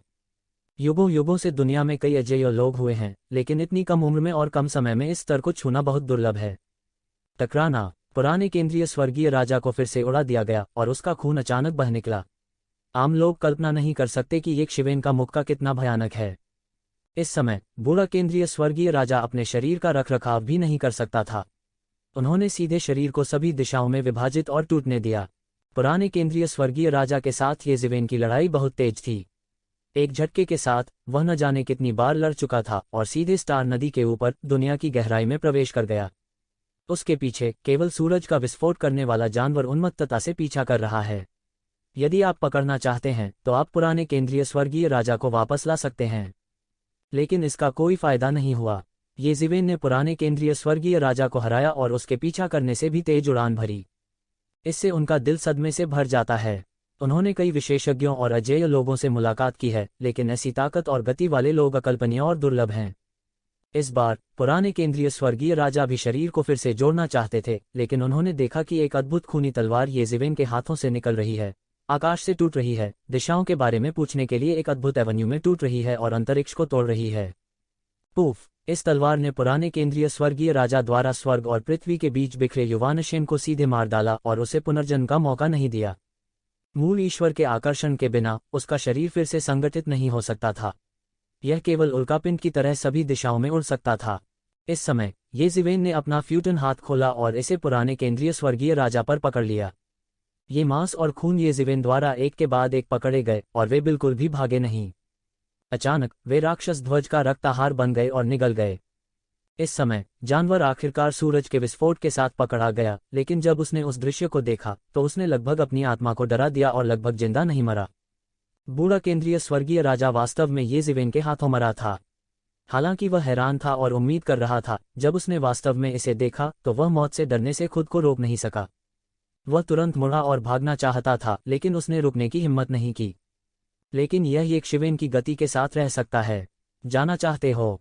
मेरे साथ रहो। येज़िवेन का बड़ा हाथ एक विशाल बादल में बदल गया, जिसने पूरे ब्रह्मांड को ढक लिया, सभी चीजों को ढक दिया, और एक विशाल थप्पड़ की आवाज, जैसे हवा के माध्यम से चट्टान टूटना और समुद्र तट पर दुर्घटनाग्रस्त हो जाना, पूरे ब्रह्मांड को पूरी तरह से दो हिस्सों में तोड़ दिया और अनगिनत अराजकता बह गई, इसे एक निर्वात में बदल दिया। इस झटके के तहत सूरज फट गया और जलता हुआ जानवर चिल्लाया और पुराने केंद्रीय स्वर्गीय राजा के समान ही समाप्त हो गया और मांस मौके पर टूट गया। मांस अनगिनत लपटों में बदल गया और सभी दिशाओं में बह गया। इस समय वह वास्तव में पुराने केंद्रीय स्वर्गीय राजा की भावना को समझ गया था, लेकिन तब तक बहुत देर हो चुकी थी। टकराना, टकराना, टकराना। फिर से कड़ी चोट लगने के बाद सूरज ने जलते हुए जानवर को उड़ा दिया और यहां तक बचने की कोई शक्ति नहीं थी। इसे सीधे येज़िवेन ने हवा में 10 से अधिक बार उड़ाया था। हर बार जब उसका विस्फोट हुआ और उसका पुनर्जन्म हुआ तो उसे नहीं पता था कि उसके जीवन स्रोत का कितना उपभोग हो चुका था। अंत में उसे येज़िवेन ने आखिरी बार हवा में उड़ा दिया और उसके मूल भगवान का पुनर्जन्म नहीं हो सका। यह सीधे गायब हो गया और शून्य में गायब हो गया। अर्ध सम्राटों को मारना कठिन है, जिसकी मान्यता संसार में है। विशेष रूप से वे अभी भी शीर्ष अर्ध सम्राट हैं। युआन भगवान लंबे समय से अविनाशी है और इसे मारना बहुत मुश्किल है। सभी साधारण देवताओं को नष्ट करना आसान नहीं है। इससे पहले कि आप ज़िवेन ने प्रचार किया, वह कई देवताओं से मिले जिन्होंने लाश होने का नाटक किया। यहाँ तक अगर युवानशेन का एक छोटा टुकड़ा भी बचा रहता है तो यह एक बड़ी आपदा छोड़ सकता है, जो सैकड़ों, हजारों या लाखों वर्षों तक रह सकती है। अब भीड़ के सामने दो अजेय शख्सियतों को येज़िवेन ने मार डाला। इस झटके से कई लोगों का मुंह खुल जाता है और वे लंबे समय तक बंद नहीं हो पाते। वे नहीं जानते कि क्या कहना है। विशेष रूप से वे संभावित सम्राट जो सोचते हैं कि वे दुनिया में अजेय हैं और लंबे समय से सफल रहे हैं, इस समय भी एक मजबूत खतरा महसूस करते हैं, विशेष रूप से तियान परिवार के उन भावी सम्राटों को जो इस समय हैरान और क्रोधित दोनों हैं। उनके क्रोध के कारण ज़िवेन ने एक लंबे समय तक चलने वाले शाही राजवंश में प्रवेश करने का साहस किया। अपने आश्चर्य करने के लिए वह सफल रहा। समय की आड़ में येज़िवेन हर किसी की नज़रों में सबसे खतरनाक शख्सियतों में से एक बन गई है। यह स्वर्गीय परिवार के एकीकरण में सबसे बड़ी बाधाओं में से एक बन जाएगा। येज़िवेन, जिसके पास मजबूत ताकत है और जिसके हाथ में ताओवादी हथियार हैं, एक बड़ा खतरा बन गया है, उन सम्राटों की विरासत से भी बड़ा। सम्राट की विरासत के लिए वास्तविक खतरा विशाल कर्मियों, अनगिनत विशेषज्ञों और गहन अंदरूनी जानकारी है। हालांकि ज़िवेन अलग है। वह अकेला सबसे बड़ा खतरा है। उसने जो गुप्त गठजोड़ बनाया था वह तियानज़ू की नज़र में एक मजाक है। हर मिनट के विनाश का उसकी अपनी ताकत पर बहुत अधिक प्रभाव नहीं पड़ता है। इसका मतलब है कि छिपे हुए गठबंधन पर हमला करना उसके लिए बहुत उपयोगी नहीं है और येज़िवेन की युद्ध शक्ति को नष्ट नहीं कर सकता है। जब तक येज़िवेन अकेले भाग जाती है तब तक छिपे हुए गठबंधन को नष्ट करने के बीच कोई बड़ा अंतर नहीं है। www.iqs.com। इस तरह के एकाकी लोग वास्तव में बहुत तकलीफदेह होते हैं। वे इसे तब तक नहीं देख सकते जब तक कि छिपा हुआ गठबंधन नष्ट न हो जाए, लेकिन इसे नष्ट होने दें। यह बहुत उपयोगी नहीं है। यह एक भयानक सिरदर्द है। सबसे महत्वपूर्ण बात यह है कि इस युद्ध के माध्यम से वे यह भी समझ गए हैं कि येज़िवेन उस समय को पार कर चुके हैं जब वे इसे अपनी इच्छा से रोक सकते हैं। अतीत में उन्होंने येज़िवेन पर बिल्कुल भी ध्यान नहीं दिया था। वे सिर्फ एक अधिक शक्तिशाली युवा पीढ़ी थे। विश्व युद्ध के इस स्तर पर कोई बड़ा खतरा नहीं था। अब वे सभी जानते हैं कि वे गलत हैं और तू शिवेन ताकत उनके लिए एक बड़ा खतरा पैदा करने के लिए बिल्कुल पर्याप्त है। यह अफसोस की बात है कि येज़िवेन की धमकी पर लंबे समय से ध्यान नहीं दिया गया है और अब कई चीजें पहले से ही अनैच्छिक रूप से हो चुकी हैं। यह वास्तव में आकाश के खिलाफ जा रहा है। वह केवल कुछ हजार साल का है। वह भविष्य में लंबे समय तक अजेय रहेगा। वह अभी भी इतना छोटा है कि वह वास्तव में भविष्य में सर्वोच्च क्षेत्र में प्रवेश कर सकता है। हर कोई हैरान रह गया। ये शिवेन की ताकत सभी की अपेक्षाओं से अधिक थी। शांत तारों वाले आकाश के नीचे यह उजाड़ था। येज़िवेन के हाथों एक बार अजेय दो व्यक्ति बुरी तरह से मर गए और अचानक उन तियानजू सेनाओं को भयभीत कर दिया जो लगातार बाहर निकल रही थीं। उन्होंने दो खंभों को ढकने के लिए अपने प्राणों की आहुति दी थी। उनके लिए समय खरीदे, लेकिन अब पुराने केंद्रीय स्वर्गीय राजा की बुरी तरह मृत्यु हो गई है। वे अचानक एक शिवेन से डर गए। सबसे महत्वपूर्ण बात यह है कि उन्हें लगता है कि उनके सभी प्रयास इसका कोई फायदा नहीं है। अचानक पक्षियों में बदल गया और जानवर बिखर गए। हालांकि कुछ लोग अनिच्छुक थे, वे बेकार थे। पेड़ गिरे और बंदर बिखर गए। उस समय की सामान्य प्रवृत्ति यह थी कि उनकी व्यक्तिगत ताकत गाड़ी में एक मंटिस की तरह थी। इसका कोई फायदा नहीं हुआ। इस समय लोग ताओवादी हथियारों की भयावहता को भी अधिक समझते हैं। शाही विरासत है और अनगिनत वर्षों तक विरासत में मिल सकती है। इसका कारण यह है कि ताओवादी हथियार उनमें से एक बड़े हिस्से पर कब्जा कर लेते हैं। मूल रूप से बहुत से लोगों को इस बात की सहज समझ नहीं थी कि ताओवादी हथियार कितने शक्तिशाली हो सकते हैं।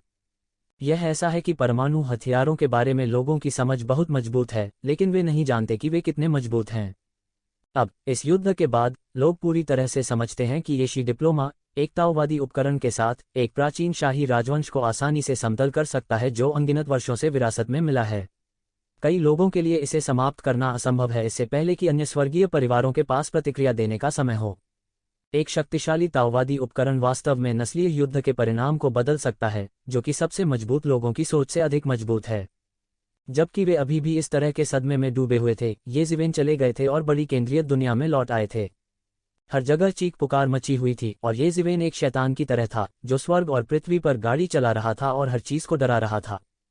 मूल रूप से सोचा था कि इस पर कभी हमला नहीं किया जाएगा, पूरी तरह से सुरक्षित मातृभूमि, लेकिन अब यह भी येज़िवेन द्वारा हमला किया गया है। पुराने केंद्रीय स्वर्गीय राजा और सूर्य विस्फोट करने वाले जानवर सीधे मारे गए। उनका आध्यात्मिक स्तंभ ढह गया और उनका विश्वास एक साथ ढह गया। जब तक कि केंद्रीय स्वर्गीय सम्राट जैसा कोई अन्य व्यक्ति न हो, अन्यथा शिखर तक उनकी साधना बिल्कुल पुराने केंद्रीय स्वर्गीय राजा की तरह होती है। वे अभी भी मर चुके हैं और उनकी आध्यात्मिक दुनिया ढह गई है। येज़िवेन सीधे केंद्रीय बड़ी दुनिया के मूल में पहुंचे। उसकी आंखों में एक के बाद एक छोटी दुनिया उभर आई। मुक्ति की उनकी आंखों के सामने कुछ भी रहस्य नहीं है। ये छोटी दुनिया सभी खजाना घर हैं, एक के बाद एक विशाल खजाना घर, और मुझे नहीं पता कि केंद्रीय बड़ी दुनिया की कितनी संपत्ति छिपी हुई है। पिछली बार के विपरीत जब उन्होंने सर्वनाश की दुनिया में प्रवेश किया था, पिछली बार गठबंधन सेना द्वारा उनका पीछा किया गया था, अधिकांश लाभ गठबंधन सेना के हाथों में गिरे थे। इस बार कोई और प्रतियोगिता नहीं थी। बेशक केंद्रीय दुनिया की सारी बचत यहाँ नहीं डाली जा सकती। हर कोई जानता है कि यहाँ की बचत केंद्रीय दुनिया की कुल संपत्ति का 1/3 से भी कम हो सकती है, लेकिन फिर भी कई वर्षों तक केंद्रीय दुनिया के संचय से गुना करके यह भी एक बड़ी संपत्ति है जो येज़िवेन को लगभग अंधा बना देती है। मैंने चुपचाप अपने दिल में एक वाक्य सुनाया। इन पुराने जमाने की विरासतों की तुलना में जिन्होंने कई वर्षों से धन संचित किया है, मैं अभी भी एक गरीब शक्ति हूँ। इनमें से कुछ खजाने शाही स्रोत हैं जिनकी उन्हें ज़रूरत है और कुछ बहुत कीमती सामग्री, जिसमें दिव्य सामग्री भी शामिल है, जिससे येज़िवेन को ताओवादी उपकरणों को परिष्कृत करने की आवश्यकता है। हमें पता होना चाहिए कि ताओवादी उपकरण सम्राट की मार्शल आर्ट को ले जाने में सक्षम होना चाहिए, और सम्राट की मार्शल आर्ट दुनिया के सभी जीवित प्राणियों से ऊपर रही है, जो हर किसी की कल्पना से परे है। साधारण सामग्री बिल्कुल बेकार है। कुछ दुर्लभ दिव्य सामग्री ही संभव हो पाती है। दैवीय सामग्री के प्रत्येक टुकड़े को एक सम्राट को विरासत में पाने और यहाँ तक एक सम्राट को खोजने में भी बहुत समय लगता है। कई बार काफी समय तक खोजने के बाद भी कोई दैवीय सामग्री नहीं मिलती है। यह कहा जा सकता है कि आप इसे बहुत संजोते हैं। अराजकता की गहराई में भी कई दिव्य सामग्री हैं। हजारों वर्षों और दसियों हजारों वर्षों की अव्यवस्था में किसी दिव्य सामग्री का मिलना सामान्य है। लेकिन अब उन्होंने 2 प्रकार की दिव्य सामग्रियों को देखा जिन्हें ग्रेट सेंट्रल वर्ल्ड में ताओवादी उपकरणों में डाला जा सकता था। डिवाइन फीनिक्स गोल्ड नामक एक प्रकार की अद्वितीय दिव्य सामग्री सीधे एक छोटी सी दुनिया में बंद है। यह एक भयानक परी का उत्सर्जन करता है और एक बेहोश आकार है। यह वास्तव में एक परी फीनिक्स है जो ऊंची उड़ान भरना चाहती है। यह अत्यंत दुर्लभ दिव्य सामग्री है। ऐसा कहा जाता है कि जब फेंगजू का जन्म हुआ था तो वह दिव्य फीनिक्स सोने के एक बड़े टुकड़े के साथ पैदा हुआ था। बाद में फेंगजू दिव्य फीनिक्स सोने के इस टुकड़े पर आधारित था। उसने प्रसिद्ध फीनिक्स पोशाक बनाई और उसके साथ अजेय दुनिया में लड़ने के लिए। बेशक यहाँ दिव्य फीनिक्स सोने का एक टुकड़ा उस समय की तुलना में बहुत कम है जो उन दिनों फेंगजू के साथ था, जो एक तारे जितना बड़ा है, लेकिन फिर भी यह एक पहाड़ जितना विशाल है। भले ही यह मिट्टी के आकार का हो, इस प्रकार का दिव्य फीनिक्स सोना अमूल्य है और इसका कोई बाजार नहीं है। यदि यह सम्राट के लिए नहीं होता तो ऐसी दिव्य वस्तु प्राप्त करने के लिए इतनी ऊर्जा किसके पास होती। तुम्हें पता है, शेनहुआंग गोल्ड में आध्यात्मिकता है। एक किंवदंती है कि फेंगजू का जन्म बुद्धिमत्ता के साथ हुआ था और शेनहुआंग गोल्ड से कायापलट हुआ था। यह एक प्रकार के जन्मजात प्राणियों से संबंधित है। बेशक यह किंवदंती केवल एक किंवदंती है, लेकिन इसमें कोई संदेह नहीं है कि शेनहुआंग गोल्ड और फीनिक्स परिवार का गहरा स्रोत है। कुछ अफवाहों में दिव्य फीनिक्स गोल्ड वास्तव में एक दिव्य सामग्री है जो सर्वोच्च प्राणियों को जन्म देती है। उसके पास स्वयं अत्यंत शक्तिशाली शक्ति है जो लगभग किसी अर्ध सम्राट के शिखर से कम नहीं है। गैर सम्राट स्तर के आंकड़े अनगिनत वर्षों के बाद प्राप्त करना मुश्किल है। यह स्पष्ट है कि दिव्य फीनिक्स सोने के इस टुकड़े को स्वर्ग के केंद्रीय सम्राट द्वारा पकड़ा जाना चाहिए था जब वह अभी भी वहां था। बाद में केंद्रीय दुनिया में स्पष्ट रूप से दिव्य फीनिक्स सोने के इस टुकड़े को परिष्कृत करने की क्षमता नहीं थी। इसे दूर के समय से लेकर वर्तमान तक हिरासत में रखा गया है, जो अत्यंत दुर्लभ है। दैवीय फीनिक्स सोने के अलावा तू जिवेन ने वास्तव में एक विश्व बीज देखा जो अभी तक सामने नहीं आया है। यह विश्व बीज एक विश्व का भ्रूण रूप है और इसे शीर्ष दिव्य राज्य सामग्री के रूप में वर्णित किया जा सकता है। यदि एक विश्व बीज दिव्य राज्य के रूप में कार्य करता है जब देवता दिव्य राज्य को संघनित कर रहे हैं, तो वास्तविक दिव्य साम्राज्य भविष्य में एक अविश्वसनीय स्तर तक बढ़ सकता है। और सबसे महत्वपूर्ण बात, अगर दुनिया के बीज बढ़ते हैं तो उन्हें दुनिया के गठन को देखने का मौका मिलेगा। यह एक अत्यंत दुर्लभ अवसर है। यहाँ तक सम्राटों के पास भी ऐसा अवसर नहीं है, क्योंकि आज मौजूद कई संसार स्वाभाविक रूप से अनगिनत साल पहले और दूर की पीढ़ियों से पहले बने थे, यहाँ तक उन दिनों से भी पुराने जब त्यानजू ने दुनिया पर शासन किया था। कुछ जन्मजात प्राचीन देवताओं को छोड़कर अन्य लोगों के पास ऐसा अवसर नहीं हो सकता है, और उन जन्मजात प्राचीन देवताओं, इसलिए उनकी ताकत निश्चित नहीं है कि बाद के देवताओं की तुलना में कितनी मजबूत है। लेकिन पिछली लड़ाइयों में वे प्राचीन देवता पहले ही मर चुके हैं। दुनिया के बीज जो अभी तक बढ़ना शुरू नहीं हुए हैं, वे परमेश्वर की अपेक्षा से भी दुर्लभ हैं। यदि आप उन्हें विकसित होते देख सकते हैं तो यह ज्ञानोदय के लिए बहुत लाभकारी होगा। दुनिया का जन्म दुनिया को संघनित करने और कानूनों को नया रूप देने के लिए है। इस प्रक्रिया में सभी प्रकार के कानून और सड़क की उत्पत्ति पूरी तरह से अप्रतिबंधित है और स्पष्ट रूप से देखी जा सकती है। बादशाह के लिए भी यह एक दुर्लभ साहसिक कार्य है। क्या आप वूशेन स्पेस में और अधिक रोमांचक रुझान जानना चाहते हैं? अब वेचट खोलें, ऊपर दाईं ओर जोड़ पर क्लिक करें, आधिकारिक खाते में मित्र जोड़ें चुनें, जोंगवेनवांग खोजें, आधिकारिक खाते पर ध्यान दें और हर अपडेट को कभी न चूकें। यह थोड़ा सा ताओ फल जैसा है, लेकिन यह ताओ फल से अलग है। ताओ फल में अनगिनत ताओ कानून विकसित हुए हैं, लेकिन व्यावसायिकता के मामले में विश्व बीज बेहतर है। विशेष रूप से ताओ समय और स्थान की उत्पत्ति से संबंधित कुछ कानून विश्व बीज के विकास में पूरी तरह से प्रकट होंगे। यहाँ तक ये कानून भी एक के बाद एक दुनिया का निर्माण करते हैं, और वहाँ भी इससे अधिक सहज अनुभव नहीं है। पूरे मध्य जगत के खजानों में सबसे कीमती हैं विश्व के बीज और दिव्य फीनिक्स सोना। इसमें कोई संदेह नहीं है कि अन्य बहुत खराब हैं। इसके अलावा ये जिवेन की दृष्टि से वास्तव में पहले की कई कीमती दिव्य सामग्रियां उसके लिए लगभग अनुपयोगी हैं। हालांकि उसे इसकी आवश्यकता नहीं है। छिपे हुए गठबंधन को इसकी आवश्यकता है।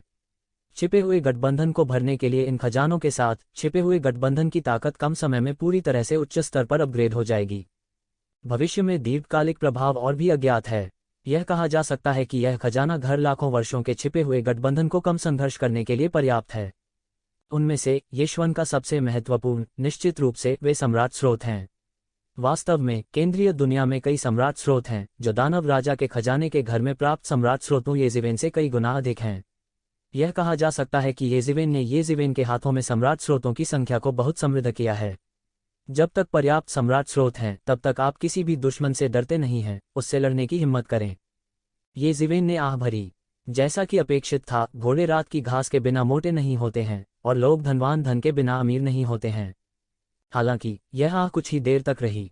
उसने पहाड़ों को हिलाने और समुद्र को भरने की अपनी महान जादुई शक्ति का उपयोग पूरे मध्य विश्व की संपत्ति को लूटने के लिए करना शुरू कर दिया।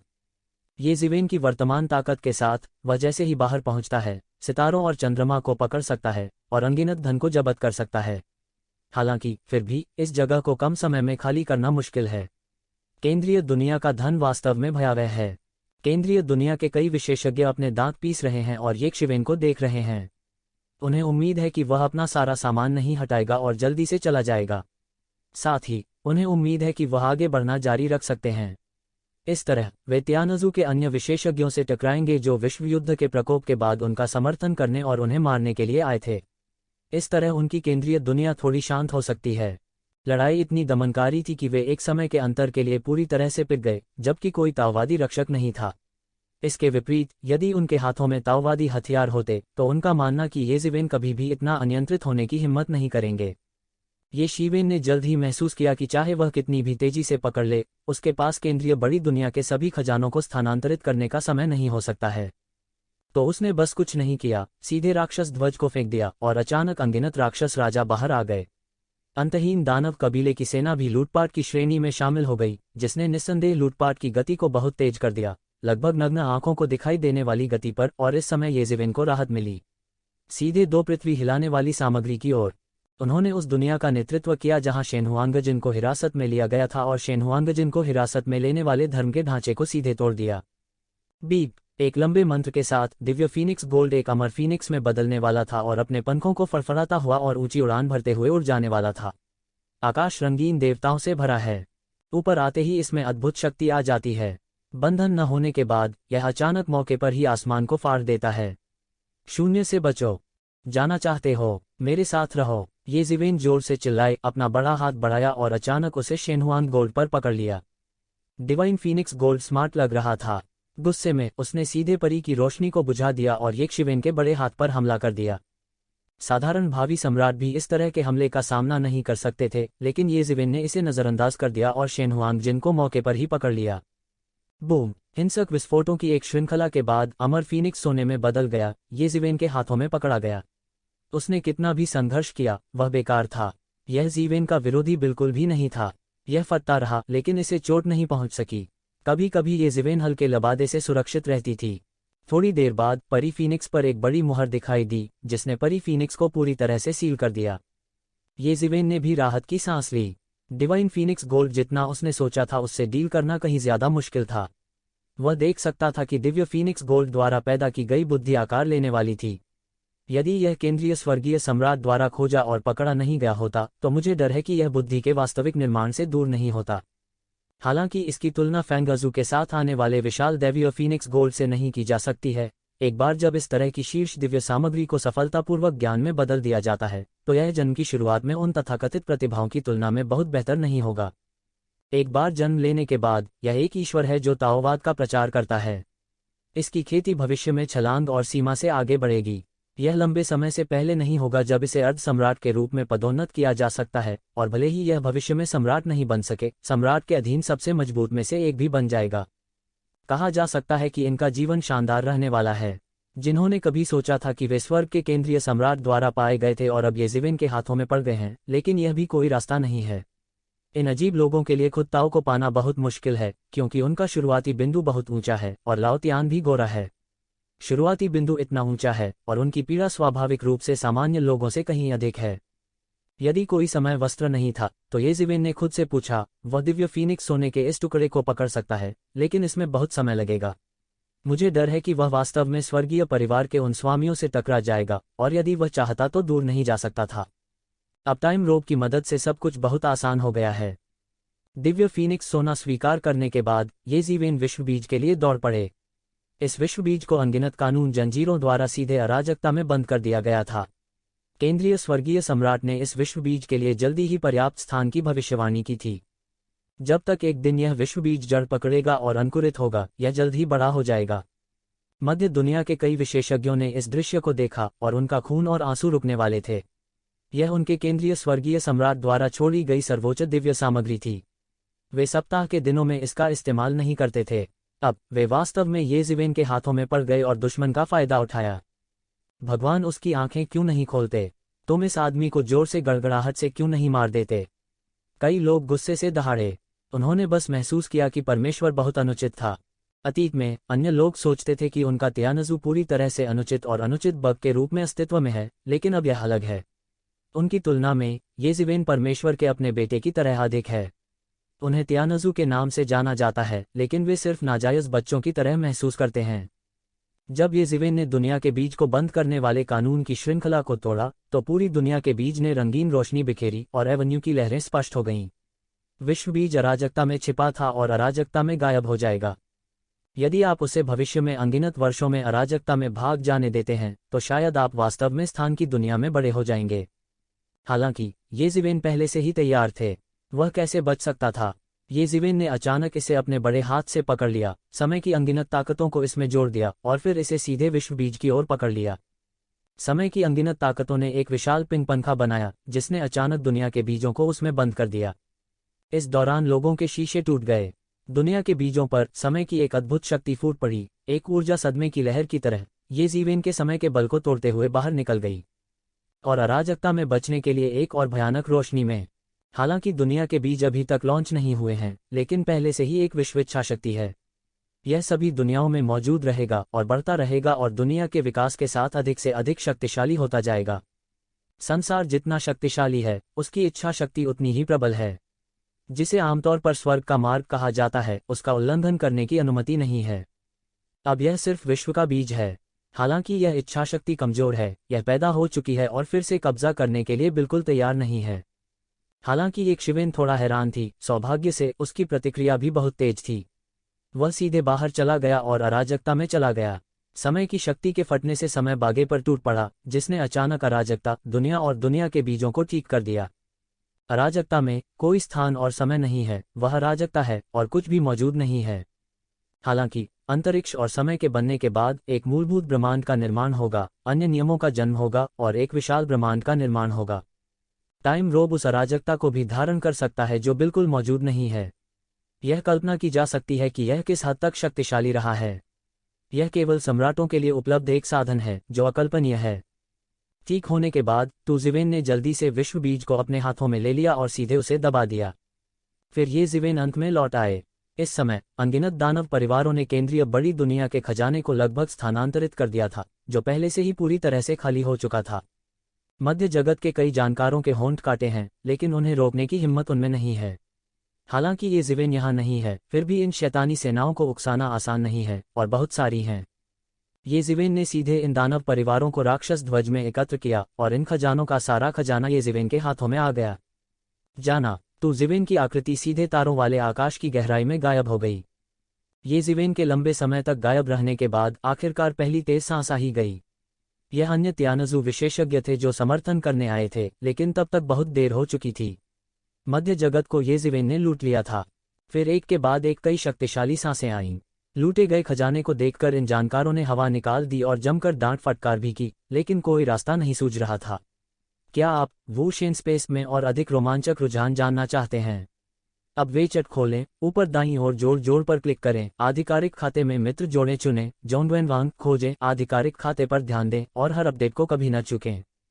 इस समय ये ज़िवेन ब्रह्मांड की गहराई में चली गई थी। अनगिनत तियानजू रो रहे हैं। पूरा केंद्रीय खजाना घर ले लिया गया है और मुझे नहीं पता कि कितना खो गया है। हालांकि दोनों पक्षों के बीच आधिपत्य की प्रक्रिया में यह अपरिहार्य है। स्वर्ग और पृथ्वी से पहले केवल एक अधिपति की आवश्यकता है, दूसरे की नहीं। एक बार उनके सैनिकों ने भी एक के बाद एक दुनिया पर आक्रमण किया, दुनिया को तोड़ दिया और सभी प्राणियों को मार डाला। इस समय छिपे हुए गठबंधन के कई विशेषज्ञों ने आखिरकार इस दृश्य को देखा और अपने नेता शेंग को केंद्रीय दुनिया में प्रवेश करते देखा। जिन शीर्ष विशेषज्ञों ने खुद को अप्राप्य महसूस कराया, उन्हें ये ज़िवेन ने मार डाला। थोड़े समय में वे दो विशेषज्ञों की एक पंक्ति में हत्या करने की प्रतिष्ठा से पूरी तरह से आश्वस्त हो गए। ऐसा गठबंधन नेता उन्हें शिखर तक पहुंचाने में सक्षम हो सकता है। इसके अलावा ये ज़िवेन ने स्वर्गीय परिवार के खजाने के घर में तोड़फोड़ की। हालांकि मुझे नहीं पता कि कितने उनके हाथों में लौट आए। केंद्रीय दुनिया के विवरण के संदर्भ में यह छिपे हुए गठबंधन के 100 गुना से अधिक है। जब तक थोड़ा बहिर्वाह होता है, वे भी बहुत पैसा कमाते हैं। जबकि वे अभी भी इस तरह की कल्पनाओं में डूबे हुए थे, ये ज़िवेन ने सीधे सुनहरे इंद्रधनुषी पुल पर कदम रखा और पूरे ब्रह्मांड की शून्यता को पार कर लिया। उसका इरादा रुकने का नहीं था, बल्कि वह अगली जगह चला गया। वह कहाँ जा रहा है? बहुत से लोग ध्यान देने लगे। मैं नहीं जानता कि शुरुआत में कितने अधिक लोग थे। किसी व्यक्ति के लिए सम्राट की विरासत को समतल करना भयावह है। कौन इस किरदार को नीचा दिखाने की हिम्मत करता है? इस समय लोगों ने अचानक पाया कि येज़िवेन ने सीधे राक्षसों की दुनिया में प्रवेश किया था। जब येज़िवेन दानवों की दुनिया में पहुंचे तो उन्होंने तुरंत एक बड़ी सनसनी पैदा कर दी। उन्हें पहली बार राक्षसों की दुनिया में भी खबर मिली। कोई रास्ता नहीं था। उसने अभी अभी केंद्रीय दुनिया को समतल किया था, एक ऐसी दुनिया जिसमें सम्राट की विरासत थी। येज़िवेन ने वास्तव में इसे थोड़े समय में समतल कर दिया। हालांकि कोई ताओवादी साधन नहीं है, फिर भी यह अभी भी सामान्य राजा एनफोर्समेंट संप्रदाय से कहीं बेहतर है। एक राजा एनफोर्समेंट संप्रदाय के अस्तित्व को हर मिनट चपटा किया जा सकता है। उन्हें आश्चर्य कैसे नहीं हो सकता? वह यहाँ क्या करना चाहता था? यदि यह पहले होता तो वे बहुत चिंतित नहीं होते। होशपूर्वक येज़िवेन में इतना साहस नहीं था। राक्षसों की दुनिया में कई दुश्मन थे। मुझे नहीं पता कि कितने लोग उसे मिटाना चाहते हैं। अगर केवल वह प्रकट होने का साहस करता। अब उन्हें ऐसा महसूस करने की हिम्मत नहीं है। येज़िवेन यहाँ जानलेवा तरीके से आई थी। मुझे डर है कि यह एक बुरा हास्य था। इसके अलावा येज़िवेन ने केंद्रीय दुनिया को मिटा दिया और अनगिनत धन प्राप्त किया, जो कि समय के बागे पर भरोसा करके अजेय होने के लिए पर्याप्त है। क्या वह अभी भी राक्षसों की दुनिया को लक्षित करना चाहता है? ये असंभव नहीं है। पहले वह अभी भी कह रहा था कि केंद्रीय दुनिया में निवेश को आकर्षित करने का कारण यह था कि डकैती पार करने पर केंद्रीय दुनिया ने उसे गोली मार दी थी और राक्षसों की दुनिया में किसी को उसे गोली मार देनी चाहिए थी। जब उसने डकैती पार की तो वह चुप हो गया। अब वह सामान्य खाता बही की गणना करने की योजना बना रहा है। लेकिन इस मामले में वह नहीं जानता कि वह कितने दुश्मन बनाना चाहता है। बहुत दूर जाना बेहतर है। अगर वह ऐसे ही चलता रहा तो भले ही वह मजबूत हो, एक सीमा होगी। उस समय हर कोई हाथ मिलाएगा। वह भी भीख नहीं मांग सकता। क्या असंभव है? जब उन्होंने मध्य जगत में कदम रखा तो उन्हें कोई चिंता नहीं दिखी। वह इतना युवा और गौरवान्वित था। किशोर चेंगदाओ का अस्तित्व बेईमानी है और इसमें कोई शक नहीं होगा। बहुत से लोग मानते हैं कि येज़िवेन सबसे शक्तिशाली लोगों में रैंक करने के लिए पर्याप्त मजबूत है, लेकिन आखिरकार वह शीर्ष नहीं है। अकेले सम्राट को छोड़ दें। यहाँ तक सम्राट भी लापरवाही से काम नहीं करेगा और जनता के गुस्से को भड़काएगा। सम्राट के पास पूरी दुनिया से अकेले लड़ने का कोई रास्ता नहीं है, क्योंकि उन प्राचीन सम्राटों को विरासत में देने के लिए हमेशा कुछ वर्जित साधन होते हैं। राक्षसों की दुनिया में कई राक्षस राजा हुए हैं और उनका आधार और आधार शिविर भी यही है। यह केंद्रीय दुनिया से अलग है। सेंट्रल वर्ल्ड की तरह दुनिया वास्तव में तियानजू की पैतृक भूमि का एक टुकड़ा है। वास्तविक तियानजू दुनिया लंबे समय से दो स्वर्ग विरोधी युद्धों में पराजित और ढह गई है। केंद्रीय दुनिया उनके लिए अपने शेष जीवन के लिए शरण देने की जगह है, लेकिन राक्षसों की दुनिया पूरी तरह से अलग है। प्राचीन काल से दैत्य लोक का पतन नहीं हुआ है, इसलिए उसमें उन दैत्य राजाओं की विरासत के लिए कुछ वर्जित साधन हैं। टेरान का एक सम्राट है जो दानव दुनिया में गिर गया, लेकिन इसका बहुत गहराई से पीछा किया और अंत में एक साथ मर गया। कल्पना की जा सकती है कि राक्षसों की दुनिया में यह कितना खतरनाक है। अब येज़िवेन वास्तव में राक्षसों की दुनिया में आ गए। क्या आप उनकी कठोर नीति को जारी रखना चाहते हैं? यदि वह वास्तव में ऐसा करता है तो उन शाही परिवारों द्वारा उसका विरोध किए जाने की संभावना है। हालांकि इन राक्षस परिवारों के शाही परिवार लगातार प्रतिस्पर्धी और गंदे हैं, वे बाहरी रूप से बहुत सुसंगत हैं। आखिरकार वे एक ही जाति के हैं और बाहरी लोगों से अलग हैं। येज़िवेन के आगमन ने तुरंत पूरे दानव परिवार को परेशान कर दिया, विशेष रूप से राक्षसों की दुनिया के बड़े लोग। इसके विपरीत दानव वंश के निचले भाग में बहुत अधिक प्रतिक्रियाएं नहीं होंगी। सबसे पहले उनके पास येज़िवेन के आगमन को जानने के लिए इतने चैनल नहीं हैं। दूसरा, यह इसलिए भी है क्योंकि जब तक यह विनाश का युद्ध न हो तब तक उन्हें शामिल करना मुश्किल है। दानव कबीले के कई प्रतिभाशाली लोग महसूस कर रहे हैं कि वे अभी भी येज़िवेन के साथ प्रतिस्पर्धा कर रहे थे, लेकिन अभी कई साल ही हुए हैं और दोनों पक्ष बहुत अलग रहे हैं। येज़िवेन शीर्ष अर्ध सम्राट से भी लड़ सकते हैं। वह अवधारणा क्या है? यह लगभग एक आंकड़ा है कि उनके पूर्वज भी खुद को रोक नहीं पाते हैं। कई साल पहले जब येज़िवेन पहली बार राक्षसों की दुनिया में आए थे तो हर किसी को ऐसा लग रहा था कि वह बस एक छोटे से खेल में भाग ले रहे हैं। उस समय जैनवु दुनिया को जीवन और मृत्यु के युद्ध के रूप में सम्मानित किया गया था। राक्षसों की दुनिया के लिए यह सिर्फ एक छोटा सा खेल था। तियानजों के बहुत से लोग भाग लेने और कुछ महत्वपूर्ण स्थानों पर अभ्यास करने के लिए तैयार नहीं थे। उनके विचार में यह केवल कुछ तिलचीटियों द्वारा भाग लिया गया एक खेल था, लेकिन अब शुरुआत में जो तिलचीटियां बाहर खड़ी थीं, वे उस बिंदु पर पहुंच गई हैं जहां उन्हें देखने की आवश्यकता है। वे देखने के भी काबिल नहीं हैं। एक शक्तिशाली असुर दानव भगवान ने येज़िवेन को पूरे राक्षस संसार के सुनहरे इंद्रधनुषी पुल को काटते हुए देखा। वह आह भरने में मदद नहीं कर सका। उसका उस समय येज़िवेन के साथ मुकाबला था। येज़िवेन उस समय भी बहुत कमजोर थी। यहाँ तक उन्हें जीवित रहने के लिए मनून की बेटी राजा में आश्रय की आवश्यकता थी। उस समय वह मनून के साथ थे। अभी तो हजारों साल ही हुए हैं। वह पहले ही अपने भगवान का प्रदर्शन कर चुका है और अपनी प्रतिभा साबित कर चुका है। वह वास्तव में एक दुर्लभ प्रतिभा है। हालांकि उन वर्षों में वह अपने ही येज़िवेन से बहुत हीन था। अब वह एक भयानक शख्सियत है जिसे उसके पूर्वजों द्वारा आसानी से मिटाया नहीं जा सकता है।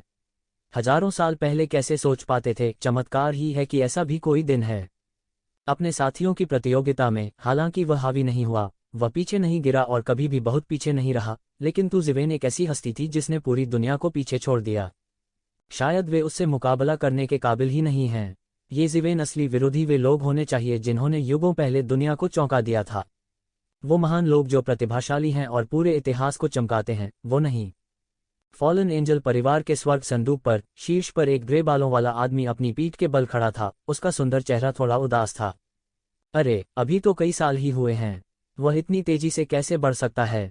लिंग तियान का मुंह बेवजह कड़वा था। उनकी नज़र में येज़िवेन अपनी बहन के साथ मानव जाति की एक नई पीढ़ी थी और उसकी खुद से तुलना करना मुश्किल था। हालांकि वर्षों से वह राजा होने से केवल आधा कदम दूर भगवान के शिखर पर पहुंच गया था। ऐसी गति उसके रक्त और पुराने पूर्वज लूसीफर द्वारा व्यक्तिगत रूप से प्रशिक्षित होने की साधना के योग्य है। लेकिन फिर भी अर्ध सम्राट में प्रवेश करने वाले व्यक्ति की तुलना में यह अभी भी बहुत दूर है। यह एक आयाम में एक व्यक्ति की तरह नहीं दिखता है। अगर एक दिन दूसरे कहते हैं कि वे और वह एक ही पीढ़ी के लोग हुआ करते थे, मुझे डर है कि बहुत से लोग इस पर विश्वास नहीं करेंगे क्योंकि यह अविश्वसनीय है। वही पीढ़ी उसी पीढ़ी की तरह नहीं दिखती। अरे, मुझे हमेशा लगता है कि मेरा शिखर अभी शुरू हुआ है और बस शानदार होने वाला है, लेकिन वह स्वर्ग की दुनिया में चमक रहा है। लिंग तियान ने अपनी मुट्ठी भींच ली और अपने दिल में शक्तिहीनता की गहरी भावना महसूस की। उन्हें दूसरों पर काफी भरोसा था, यहाँ तक उन गेस्टापो पात्रों के लिए भी। उन्हें बस यही लगा कि वह उनसे केवल एक समय का अंतर था, लेकिन वह शान येज़िवेन के बारे में ऐसा नहीं कह सकते थे। उनके अभिमान ने उन्हें अपने दिल के खिलाफ ऐसी बातें कहने की इजाजत नहीं दी। उसी समय राक्षसों की दुनिया में कई पुराने दोस्तों ने एक के बाद एक आहें भरीं। दोनों पक्ष इतने दूर हैं कि लोग विश्वास नहीं कर सकते कि उन्होंने वास्तव में एक दूसरे के साथ प्रतिस्पर्धा की है। इस समय फॉलन एंजल परिवार के कई लोग एक के बाद एक इसके बारे में बात कर रहे थे। ऐसा कहा जाता है कि येज़िवेन को लगता है कि हमारी छोटी राजकुमारी के साथ कुछ संबंध है। किसी ने कहा, मूल रूप से गिरे हुए स्वर्गदूतों के बीच येज़िवेन का संबंध लगभग वर्जित है। यह लिंगफी के रिश्ते के कारण है।